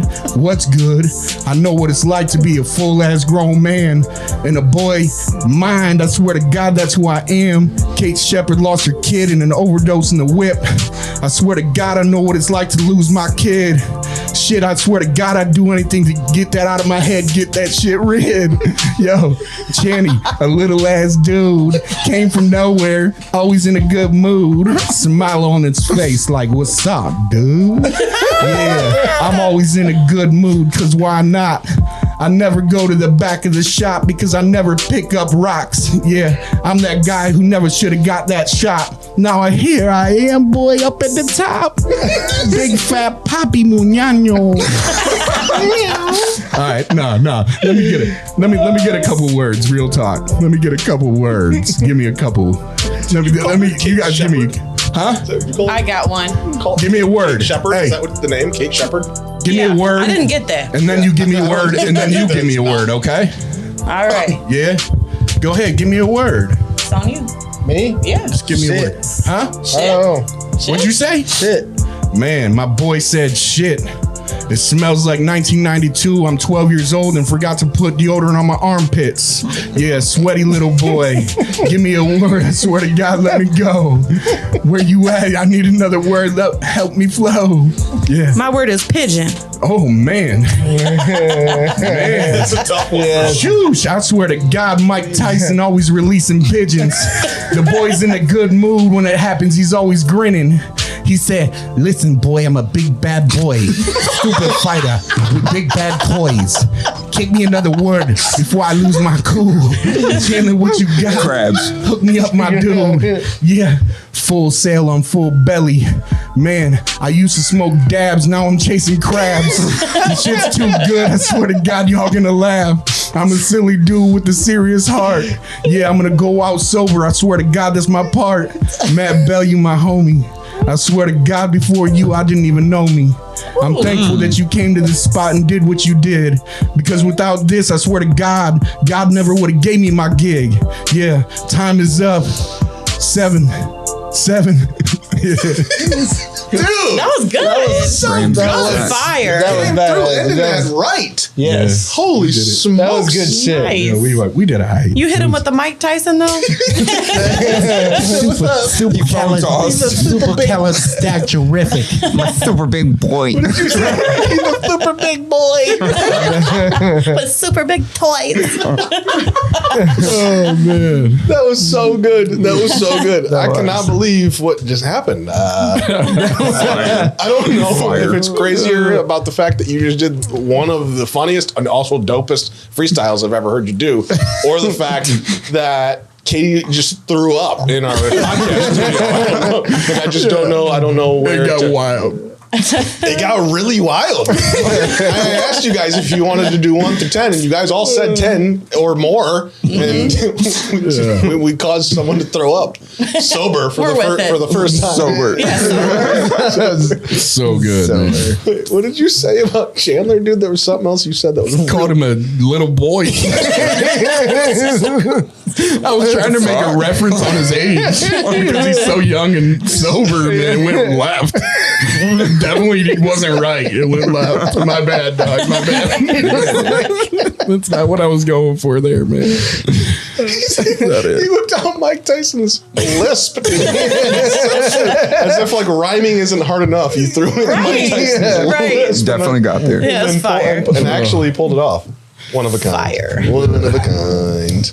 Chandler, man, let's go on to you, my friend. My young blood, 23 years old. Yes, sir. Coming up on 24. October 1st. Yep. Also Kobe Bryant's number, 24. Oh. I don't know why. Just That's where your brain's at. That's where my brain's at. You're from Florida. You talked about that. Yes, sir. Born and raised? I moved to Ohio when my parents split. Like, I don't exactly know, but been in Ohio for a minute now. Okay. Like high school? Yeah, through high school. Before high school? No, in high school I was in Ohio. Get there. Okay. Port Clinton. Yeah. All right. How'd you like it out there? Coming from Florida. Coming from a big city to like farmland is where I would like live. Yeah.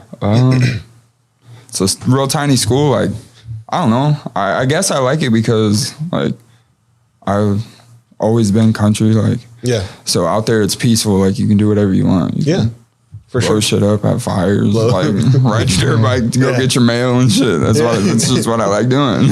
All right. What part of Florida were you from? Orange Park, Jacksonville. Jacksonville. Okay. Northern Florida? Yeah. Close to the border, huh? Yeah. Was it a big city, big town, or was it more country?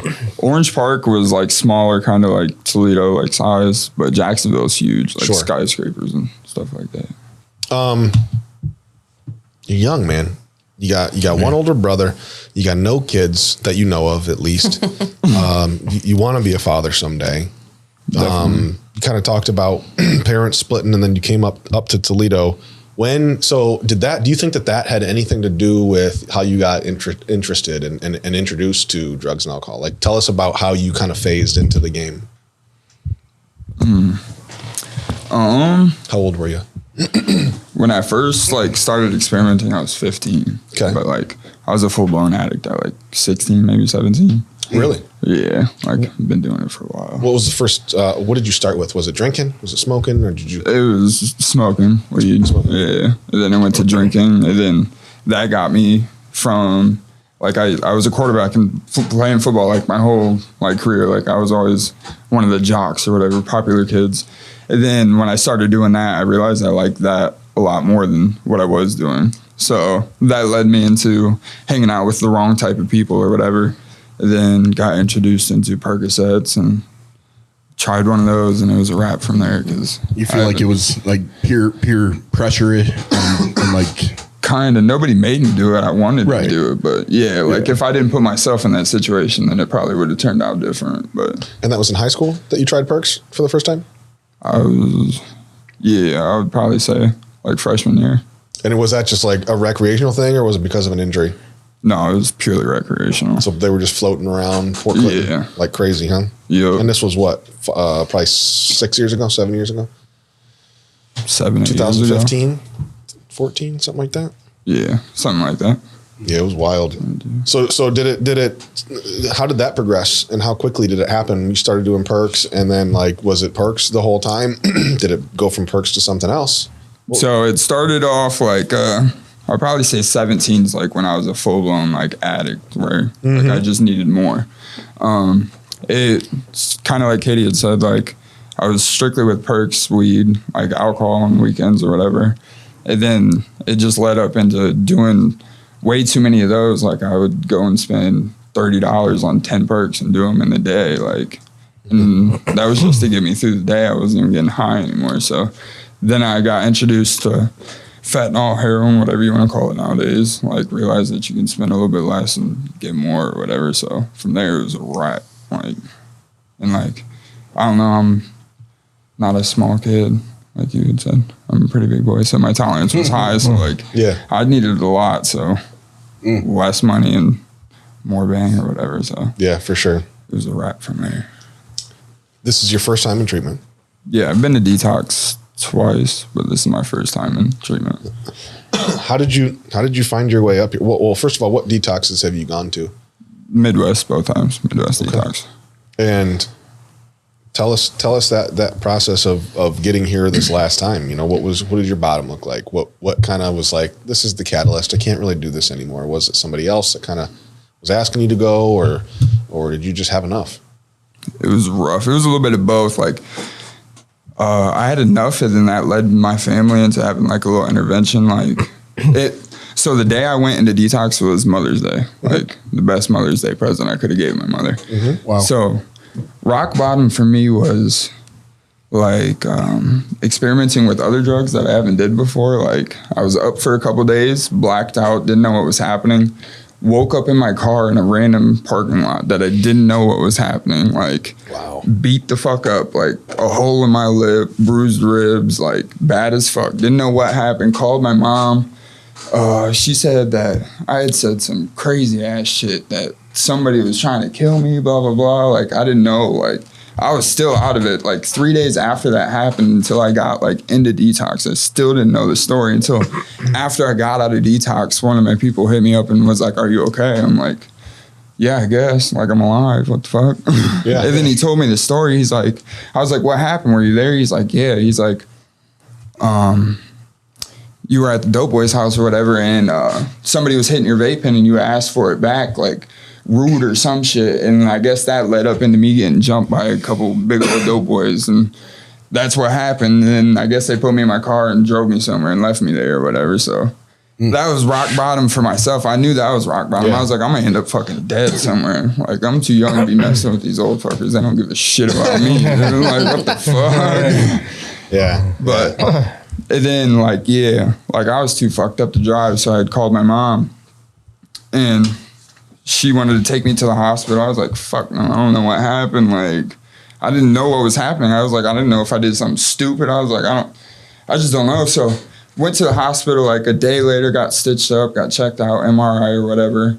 Fucking, then I went home, and then my aunt from Florida, which like I adore, she's like pretty much my second mother. Like, they had came up and they seen me like bad, like just beat up, and like I admire her so much because she's always had it going on. Like, when her seeing me down bad, that low, and like defeated and just distraught, like that was really shameful on my part. Like, she's only known me as like a good, like really good kid. Like, oh, he's going somewhere, he's not fucking up or whatever. Like, I hid my addiction and like everything I was going on for so many years. Like this is the first time my mom's gonna hear about like all I've did and like when I started and stuff, because like I'm shameful and I like hid it so good for so long. Like, it really sucks, but like you gotta admit it to yourself to be able to admit it to other people. Like, Yeah, dude.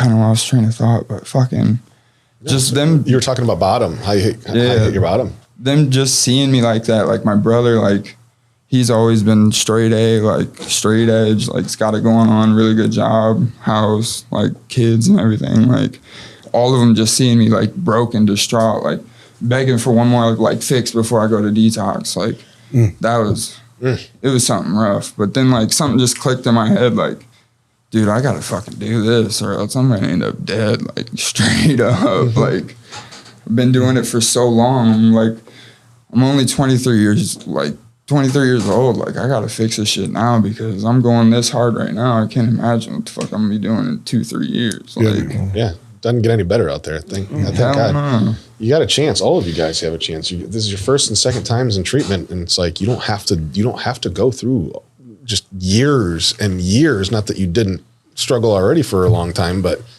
I mean, you have a chance. You have an awesome chance. You know, like especially today. I mean, treatment and the options that are out there today are completely different than what they were 7 years ago, and even when I was in treatment, or even last year. You know, like things have changed. Things have changed a lot. So take advantage of this. You know, like I wish I would have gotten clean at 23 years old. I really, really do. Same. You know, and it's never too late, so it doesn't matter when you get it. But God, I just wish I would have started at 23. You know, and I was in rehab at 23. I had an opportunity to be in rehab in 23, and probably 3 times at 23, and 4 more times at 24, and 5 more times at 25. You know, just time and time again, over and over. And then 27 years old, 28 treatment centers later, was able to finally stop. But this is going to be your last time, dude. Last time at 23. You got a great advantage on a lot of people that you're going to have a lot of life left. It's never too late for you. Never, never, never, never too late. Yeah. So I want to go into what you talked about too on Juan's questions. You said a couple different times that there was more to say on a couple different topics about how you're kind of working your program, working a program that's working for you, and not specifically doing like traditional step work. Right. So kind of talk about that a little bit of what you're doing. What are you doing that works for you, and what are you doing that's helping you specifically? All right.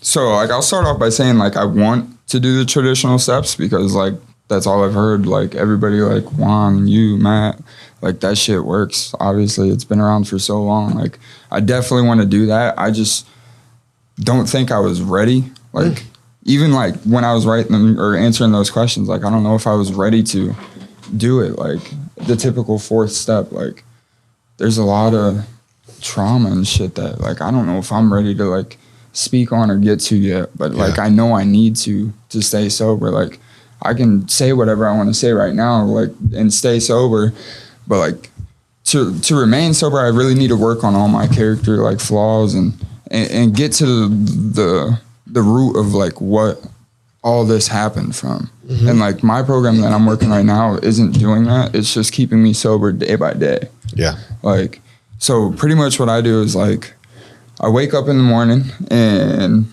just figure out like, make a game plan for the day. Like what I'm going to eat, what I'm going to do, how my day is going to go. Like I'm big on like the first couple of things that happen in my morning is going to dictate how the rest of my day goes. So I always try to like either say something positive to myself in the mirror or just in my head or read something positive or like jump on the daily reflection, read that, or even just read like I don't do it every day, but like I'll jump on my phone and read a page out of the big book because I've heard that, well, a lot of people do that. Like, so that and working out plays a big part in my recovery now. Like I realize that it really does help because like I'm really like not confident in myself. Like, so that's another one of the questions Juan asked, like, is approval a drug? Like, yeah, approval is a big drug for me because like I need somebody else to tell me what they see in me because I don't see it myself. Wow. Like, that's really big on myself. Like, I don't know, I'm hard on myself. A lot of people say I'm doing good. A lot of people say they see good in me. Like, I don't really see that in myself. Like, I just see like fucking 23-year-old junkie that couldn't get it. Like, but I need to fix that because I know I'm doing good. It's just hard to see it in myself because I've been doing wrong for so fucking long. You still relate to that the where you were, right? Like right. I don't know, like, you know, there's still a part of me that when somebody not so much now, it's really cool things have shifted, but being around a purse, right? And being like, I'm not even allowed to look at that thing. Right? Like I'm not even allowed to look at that, you know, or somebody's like cashing out at a cash register and I'm like, yeah, what's going on here? Yeah, some nice lights up there. Right. Like they know I shouldn't be looking at this. They're thinking like this dude isn't the one you want to be looking. God, man, you know what I mean? Actually, wow, you know, wow. Thanks for reminding me of that. Seriously. Like just feeling that way. The other day I had a moment. It was really cool because I was with an individual and I was getting pizza and they were standing by me and I was checking out and I was with him and I was paying and I was off to the side and I put my card in and I put in my number and I saw when I put my card in, he walked over around the other side and I grabbed him and I said, "You want to know what the pin is?" I was like, he was like, "No." And I was like, "Well, I'm going to tell you." I was like, "Because you don't have to live like that with me right now. Like we're good. Like we're good." You know what I mean? And I just felt like I needed to do that. You know what I mean? I feel like I needed somebody to remind me like you're living right. Keep living right. And you can have that, you know, when you're close to people. But, you know, just Will you tell me your pin? Yeah, right. I'll tell the whole world my pin. Don't do that. Don't do that. Someone's about to upload your wallet. JK. But, you know, hearing you like relate in that way, like the span, like, you know, like it's almost like being tethered to this thing that's pulling me back, right? Like this individual that I just can't get away from. That's myself sometimes, You know what I mean? Like, I know I'm trying to live right and I'm doing these right things, but I still feel like this rubber band effect to like this individual I was and not being able to get away from it, you know? And I stayed like that for a long time, you know, really being not knowing if I was different or not. Like, did I change? Did I? You know, I don't know, man.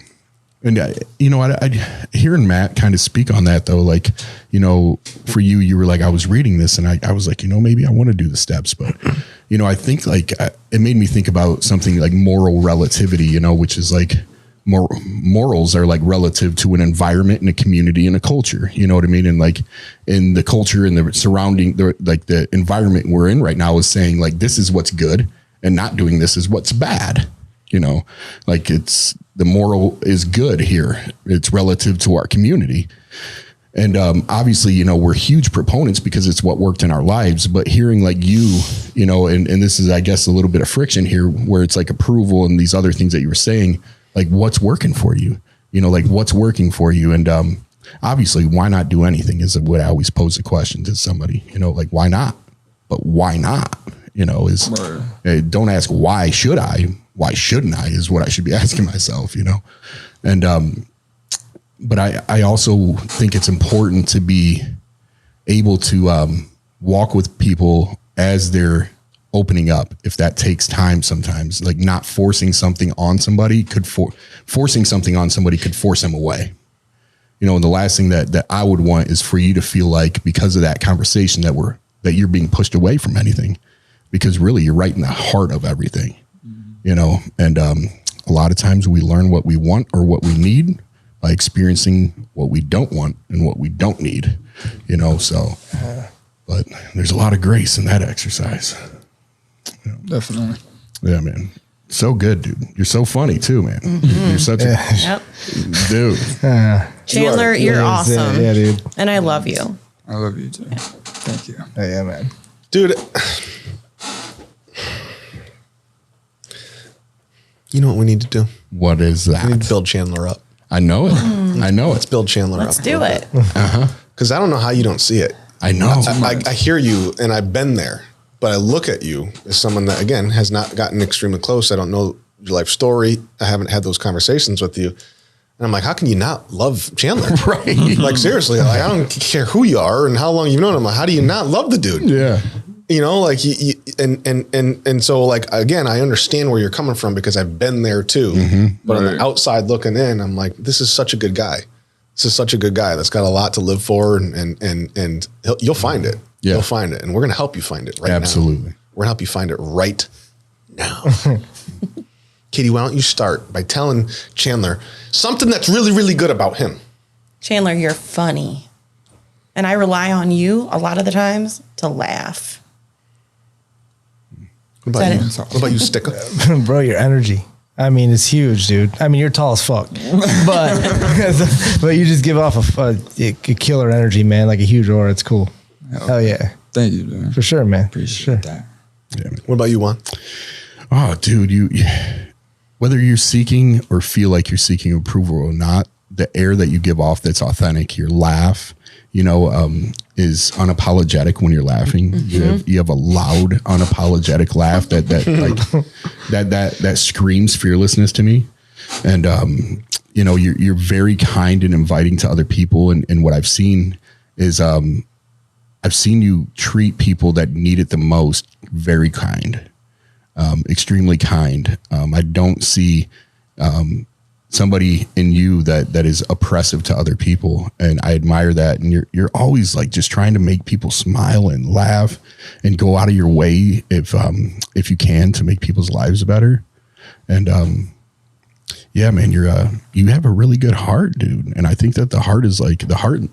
Man, the mind's great. I love my mind, but the heart, dude, the heart, you know, is something that's a different kind of organ for me, a different kind of operating system. And your heart just exudes when people look at you like, man, I'm safe around this dude. I'm good around this dude, you know? And so that's amazing.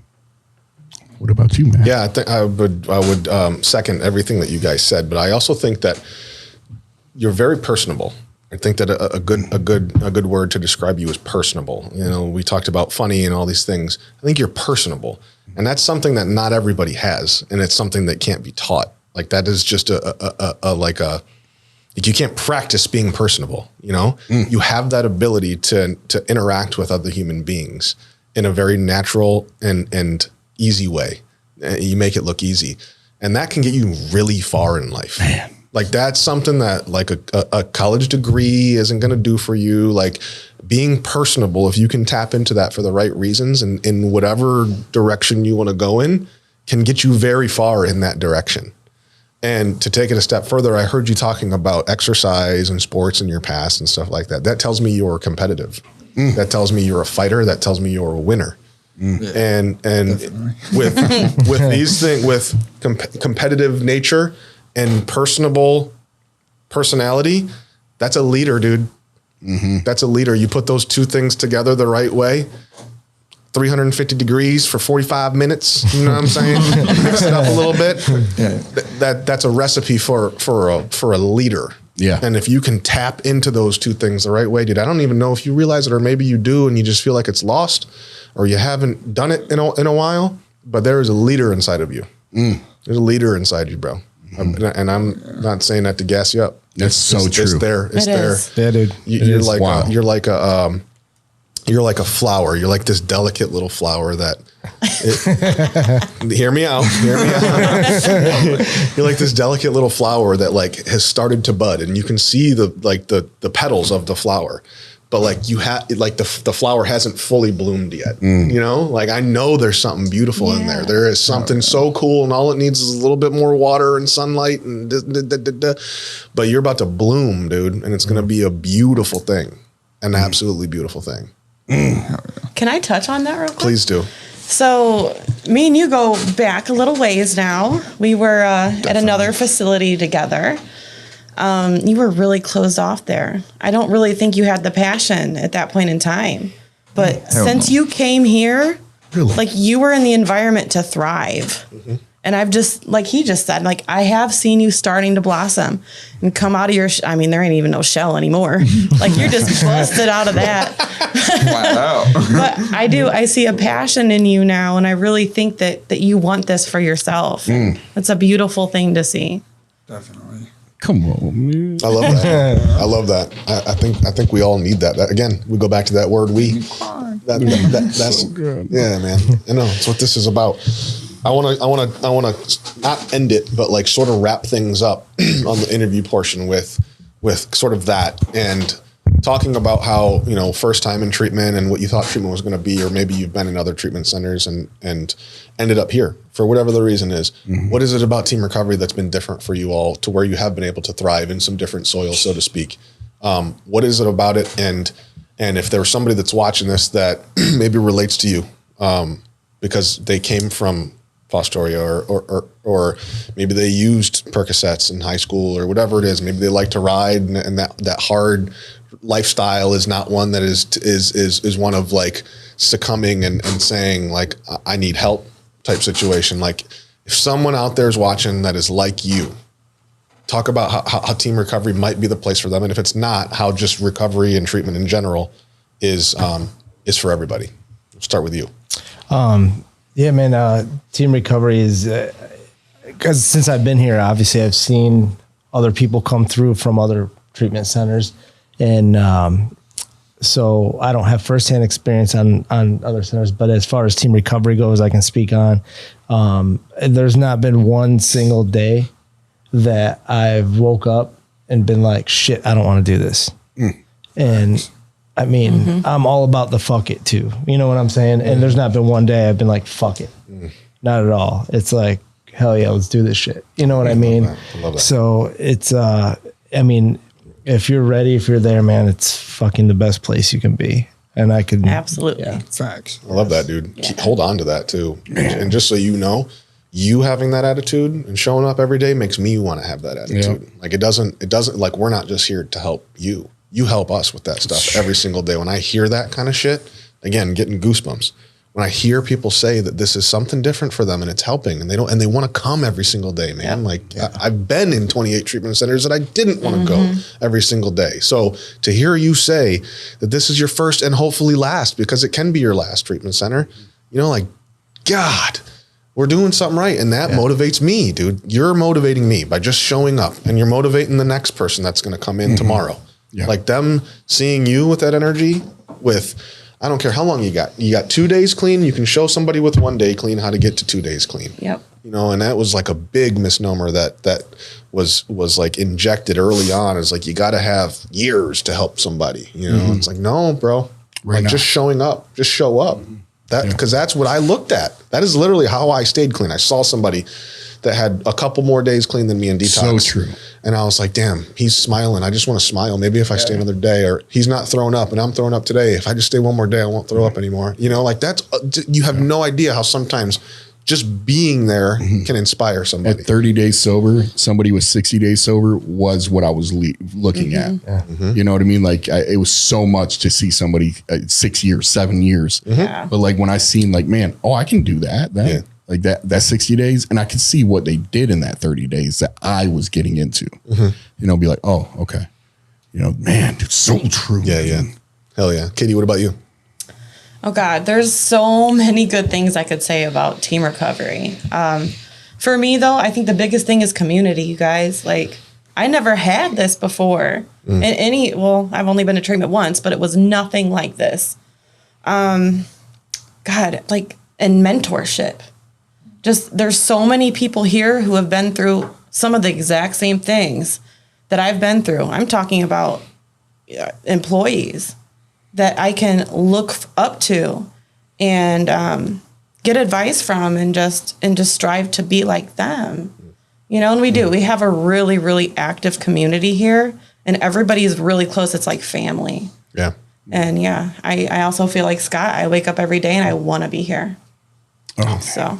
Love that so much. Yeah. That's really good stuff. Thank you. Yeah. Thank you for saying that. What about you?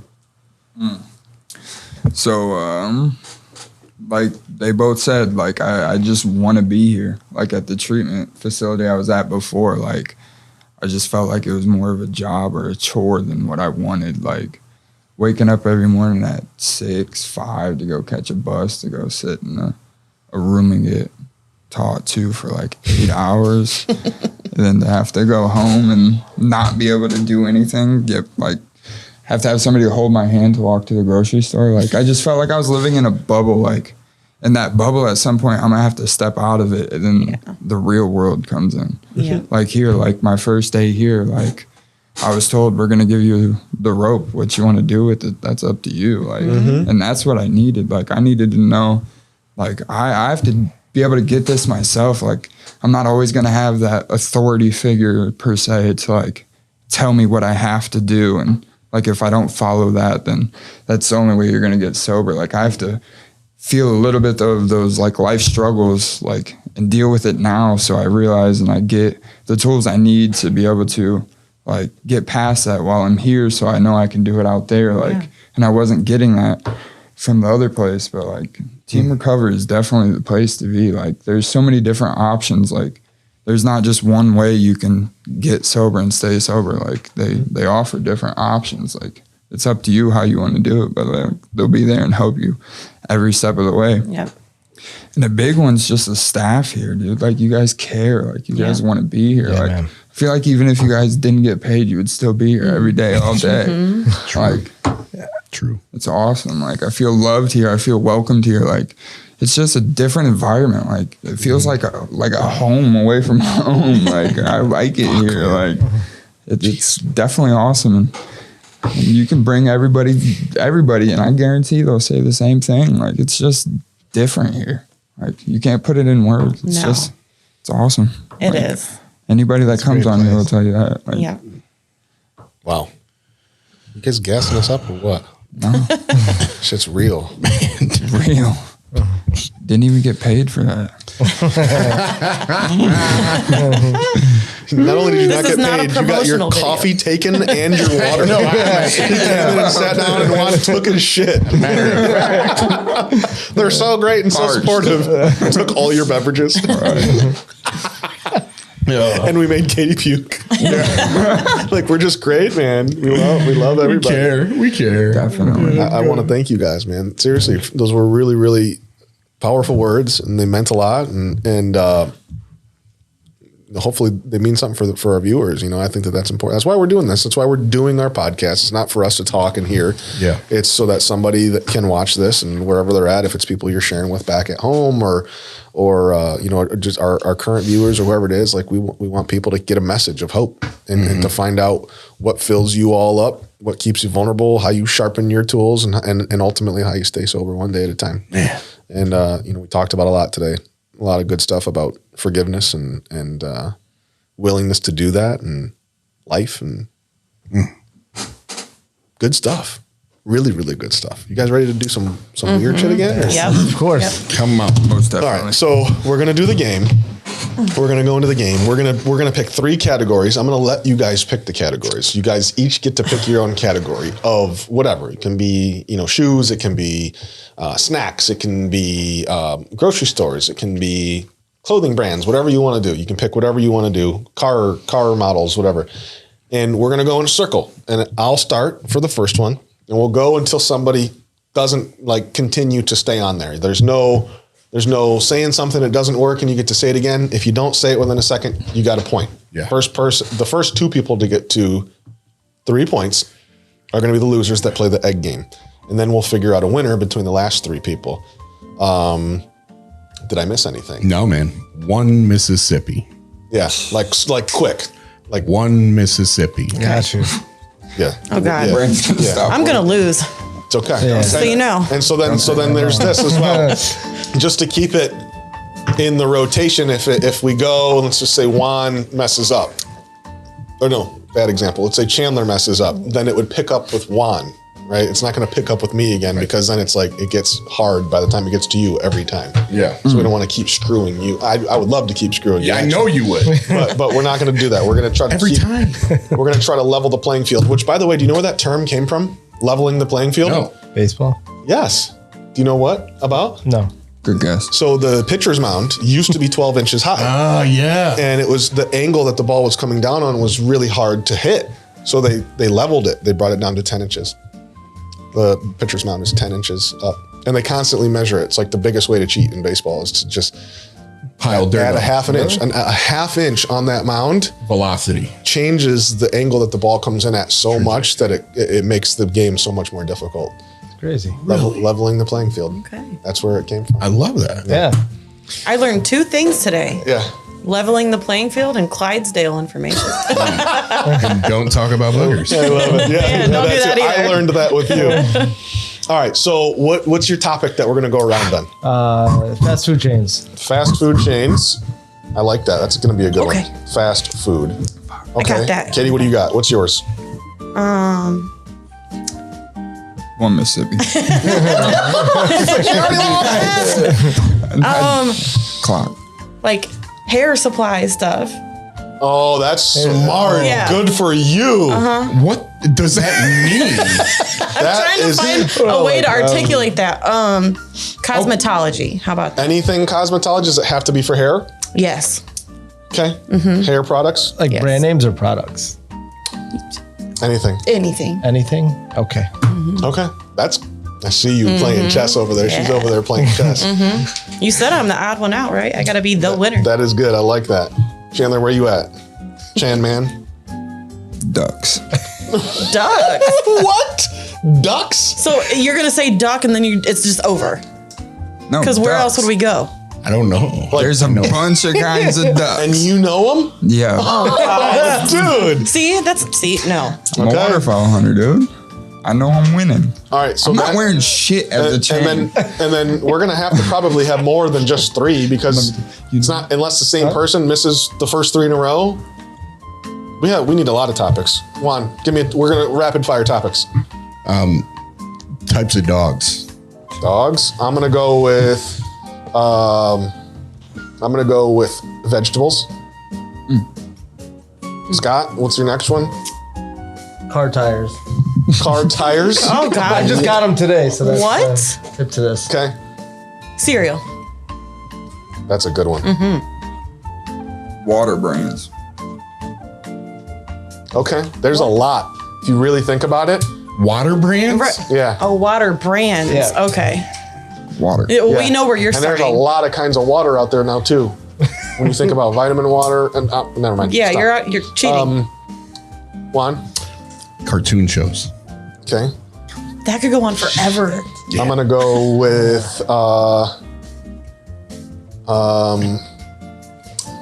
Jim Carrey movies. Okay. Whoa. I'm getting my phone out. Let's go with those and see where it gets us. Matt Bell. Go with those and see where it gets us. Ready? All right, we're gonna start with fast food. I will go, and we're gonna go this way. Or should we go this way? I don't care. We'll go. Yeah, we'll go this way. All right.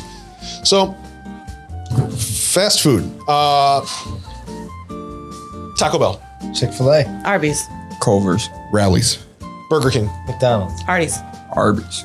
Oh, Oh, Yes. I'm so thought you glad said- you messed up bro, I because thought I didn't have anything. I thought she said That was right. Hardee's. I said Arby's the first time.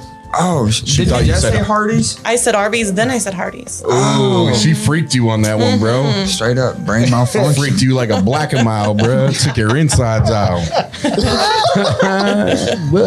Okay. So Chandler messed up. It starts with Juan. Chandler's got one strike, and we are going on to hair products. Comb. Mousse, Gel. Scissors. Frizz spray. Pick. brush, Fucking wax. Blow dryer. Flat iron. Fuck. One Mississippi. One Mississippi. Got him. I actually had a handful of good things. Who said left. flat iron? That was really good. Yeah, that All right, Juan got a point. Did that mess you Messed up? them up Yeah, there. you did. I was going for that one. All right, so you messed up. We're going on to ducks. Oh God. I'm so happy I'm starting on this because I'm gonna start with mallard. Fuck. What? That's all I got. Dude. One Mississippi. That was my only go-to. Wow. Me too. Tell me a couple. I don't even have one. Tell us. Yeah. Yeah, Chandler. Goldeneye, Pintail, Gadwall, Dire Duck. Green wing teal, blue wing teal. There's a lot. I feel like I'm playing 007. Goose. dude. Goose. I feel like I'm playing James Bond 007. There's I would have been like goose, geese, geeses, gooses. Swans. I was gonna say quail. Is that no? No, That's a bird. It's another Okay. bird. Bird. All right. Fail. So we're starting with Kate on dogs. Golden Retriever. Chihuahua, Yorkshire Terrier. Labradoodle. German Shepherd. Great Pyrenees. Maltese, Black Lab. Basset Hound. Belgian Malinois. Poodle. White Lab. Shepherd. Beagle. I don't know if that was good. Wait, hold on a minute. Time out. I'm gonna say Beagle. We got to vote on that one. Was that You know was that I'm 1 voting second? false. Was that a lose or a win? Rock, paper, scissors me for it. All For the right. shepherd? Yeah, you said. But I got it out before one. No, you didn't. I don't think you did, dude. I got it out before We're one gonna Mississippi. rock paper scissors Chandler one time, and if you win, you got it. Today, Come on. Rock, paper, 1, 2, scissors, 3, shoot. shoot. 1, 2, 3, shoot. Right? You need something to hold on. Get off me, boy. Yes. So are we continue? Yeah, we're continuing. What did I say last? What I did? Beagle. I think I said Beagle. All right, ready? Beagle. Pitbull. Schnauzer. Was it Pitbull already said? Come on, boy. You Bulldog. just St. Bernard, you lost. Dachshund. Bully. French Bulldog. I lost. I'll take it. English Bulldog. I ain't going to cheat, like, but I thought Pitbull was already said, no? Did any of you guys say it? I don't know. I figured no, that it would have been said. No. He, I don't know if it was. No, it I didn't. didn't say Pitbull. I'll take the L. Are you sure? Ooh, we down to 2, daddy-o. All right, Chandler's got 2. Shit. All right, Chandler. Literally. Chandler ended, so we're starting with Juan on vegetables. Peas. Carrots. Cucumber. bell pepper. Broccoli. Brussels sprout. Oh, Onion. Cauliflower. Tomato. You just made the noise before the second one out. You didn't even give yourself the full No second. one gonna get it. All right. So hard. Okay. Wait, cauliflower. Chandler? He just Tomato. said that I think someone said right before you. If I would have said tomato, would cauliflower, Chandler. Like different brands. 40 seconds later, she's like, cauliflower, Chandler. You're up. a mater. All right. Kate got a point, or a strike, I should say. We're going into tires, bro. Oh my God. We're going into tires got you. with Chandler. Oh, me? Yeah. That Michelin. Koyo. Cobra. Goodyear. Firestone? Fuck you. That's the only one I had. That's all I had too. Wait, That's all that's I three. Dude. Chandler, that's 3 strikes, dude. Give me a couple more. Hold on a minute. Nido. Huh? Nido. Dunlop. We keep going. Yeah. Somebody say Michelin already? Yeah. Goodyear. Someone Somebody say said that. I don't know. I can't think that far. Man, Pirelli. Pirelli. Pirelli. Yeah. That was a hard one. I made up a word. I don't even know if I said Cobra. Is Cobra a tire? look it up. I feel like it is. I feel like it is too. I feel like Look it it is. up. I Let just me literally find out. goes today. Look it up. I literally just made It it up. sounded like, I mean, I was like, man, that's some really nice tires. Roll with that. Yeah. Right. It's Cooper.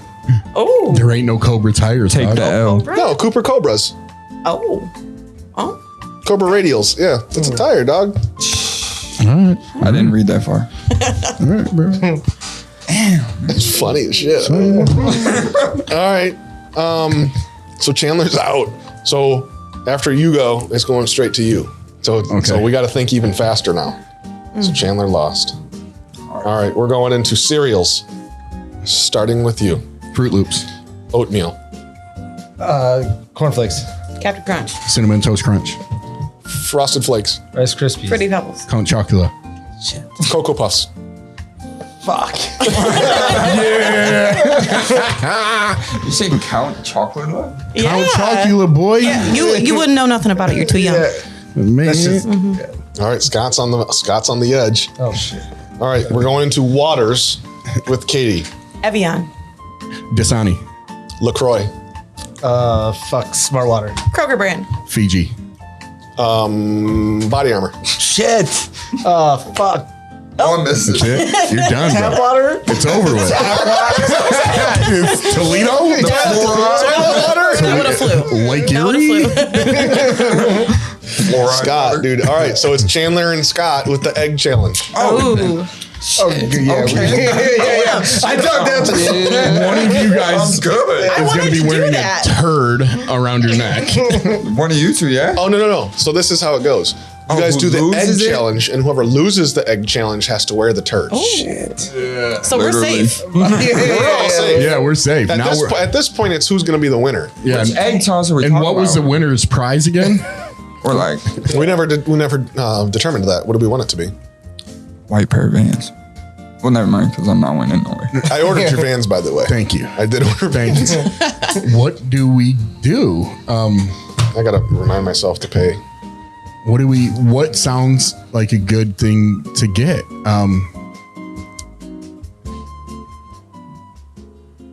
Josh, you got any ideas, bro? gift card. Gift card? Gift card to the gas station next door. Amazon. Right next to us. Yeah. Deal. Yeah. Okay. So are we going to do, how do we determine the winner? I already got a gift card. A custom TR shirt. Okay. Called Biden Books. Custom, Yeah. Custom tier.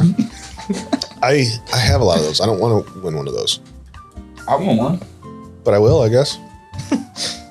Suppose. Yeah, I don't got a lot of those. Okay. Okay. All right. We're doing a custom TR shirt. Kate and Matt and Juan. We're going to cartoons. Who got the last point? Scott? Right? No, he died. Yeah, that's what I'm saying. Who died last? Game over. Scott was the last one to die, right?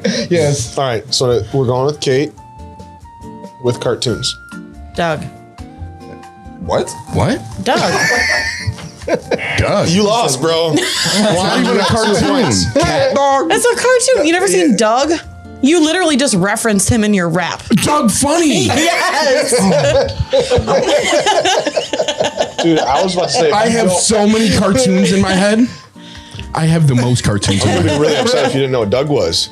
Oh my God. All right. I can't believe this just happened. I have don't know what 90 Doug is? cartoons buzzing through my head. David Born the in Gnome, 98. Fraggle Yeah, Rock, that's all right. He-Man, fucking Rescuers. Man, Cat dog. Yeah. could have went on forever. SpongeBob. Okay. All right, what's the next one? Captain. We're going into Jim Carrey movies. Oh, Liar, liar. pants on fire. Is it you first? Yeah. I'm sorry. Liar, liar. Cable guy. Eh. Really? Yeah.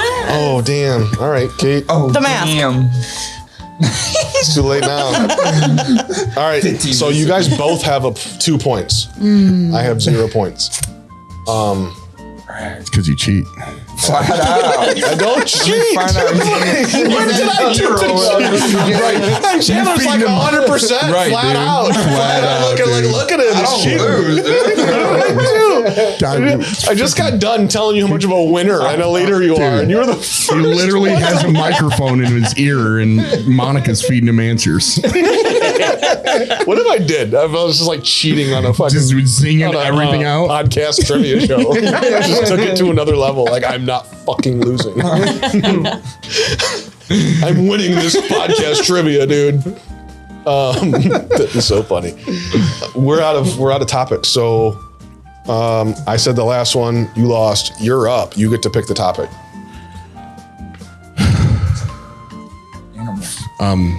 Male names. Names of men. Oh my God. Boys. Yeah. Julio. Matt, John. Juan. Roy, Joe. David. Jackson, Frank. Curtis. Chandler, Terry. Dale. Josh, Chris. Eric. Jeremy, Liam. Brad. Jack, Oneness. Lance. Dalton. Leo. That's it. Yep. Carl. Damn. Damn, I should have just named all my exes. I would have been just fine. That's perfect. Damn, that's so good. All right. Well, you didn't lose. You didn't lose. That's good. Yeah. It's between me and you. Okay, your topic. Yeah. You're, Coming for you, dude. you're the worst. Coming for you.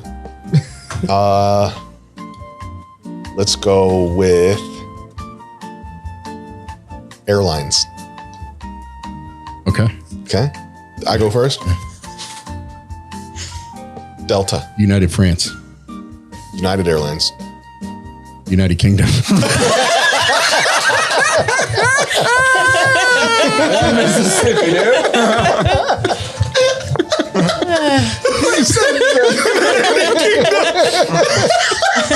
It's got to be an airline, no? Good look into this, bro. Let's fact, Cobra tires, though. It's gotta be. let's fact check. It's gotta be, What if bro. it was? What if you did Cooper Cobras? There's gotta be like Boeing something. United Kingdom Air? Hold on a minute. United Kingdom. If it's there, dude, and I lost because I didn't say anything, United Kingdom. It's over with. Find it, Chandler. There's British Airways. Same fucking same thing, bro. Yeah, dude. It's over, dude. Was that an L for you? British Airways. Damn. It's an L. I'm out. So Matt has another custom TR shirt. Literally the only thing I have in my closet. I have 40 Team Recovery unique polos that are all one of ones, and I get one more. Do you want a gift card instead? No, that's okay. I'm gonna get you a gift card. no, I don't want a gift card. Maybe I'll forward the shirt. Pay it forward. Yeah. To whoever's got to wear the shit around their neck, yeah? Yeah. Yeah. You should have to wear the shirt while you wear the shit. What are you thinking? I like that idea. Oh, okay. Or actually, Kate. You know what we should do? Huh. We should give it to Josh Coven. We should give it to Josh Coven, dude. We're gonna give it Forward. to Josh Coven. We're gonna That's give a right. nice custom shirt to Josh Yeah. Coven from TMV Studios, Millennial Yes. View. The Millennial View. Yep, throw up that heart sign. He's the best, man. He's the reason that we're sitting in this room with this room the way that it is, set up the way that it is, functioning the way that it is, and all the creativity behind the edits. Absolutely, it's all Josh.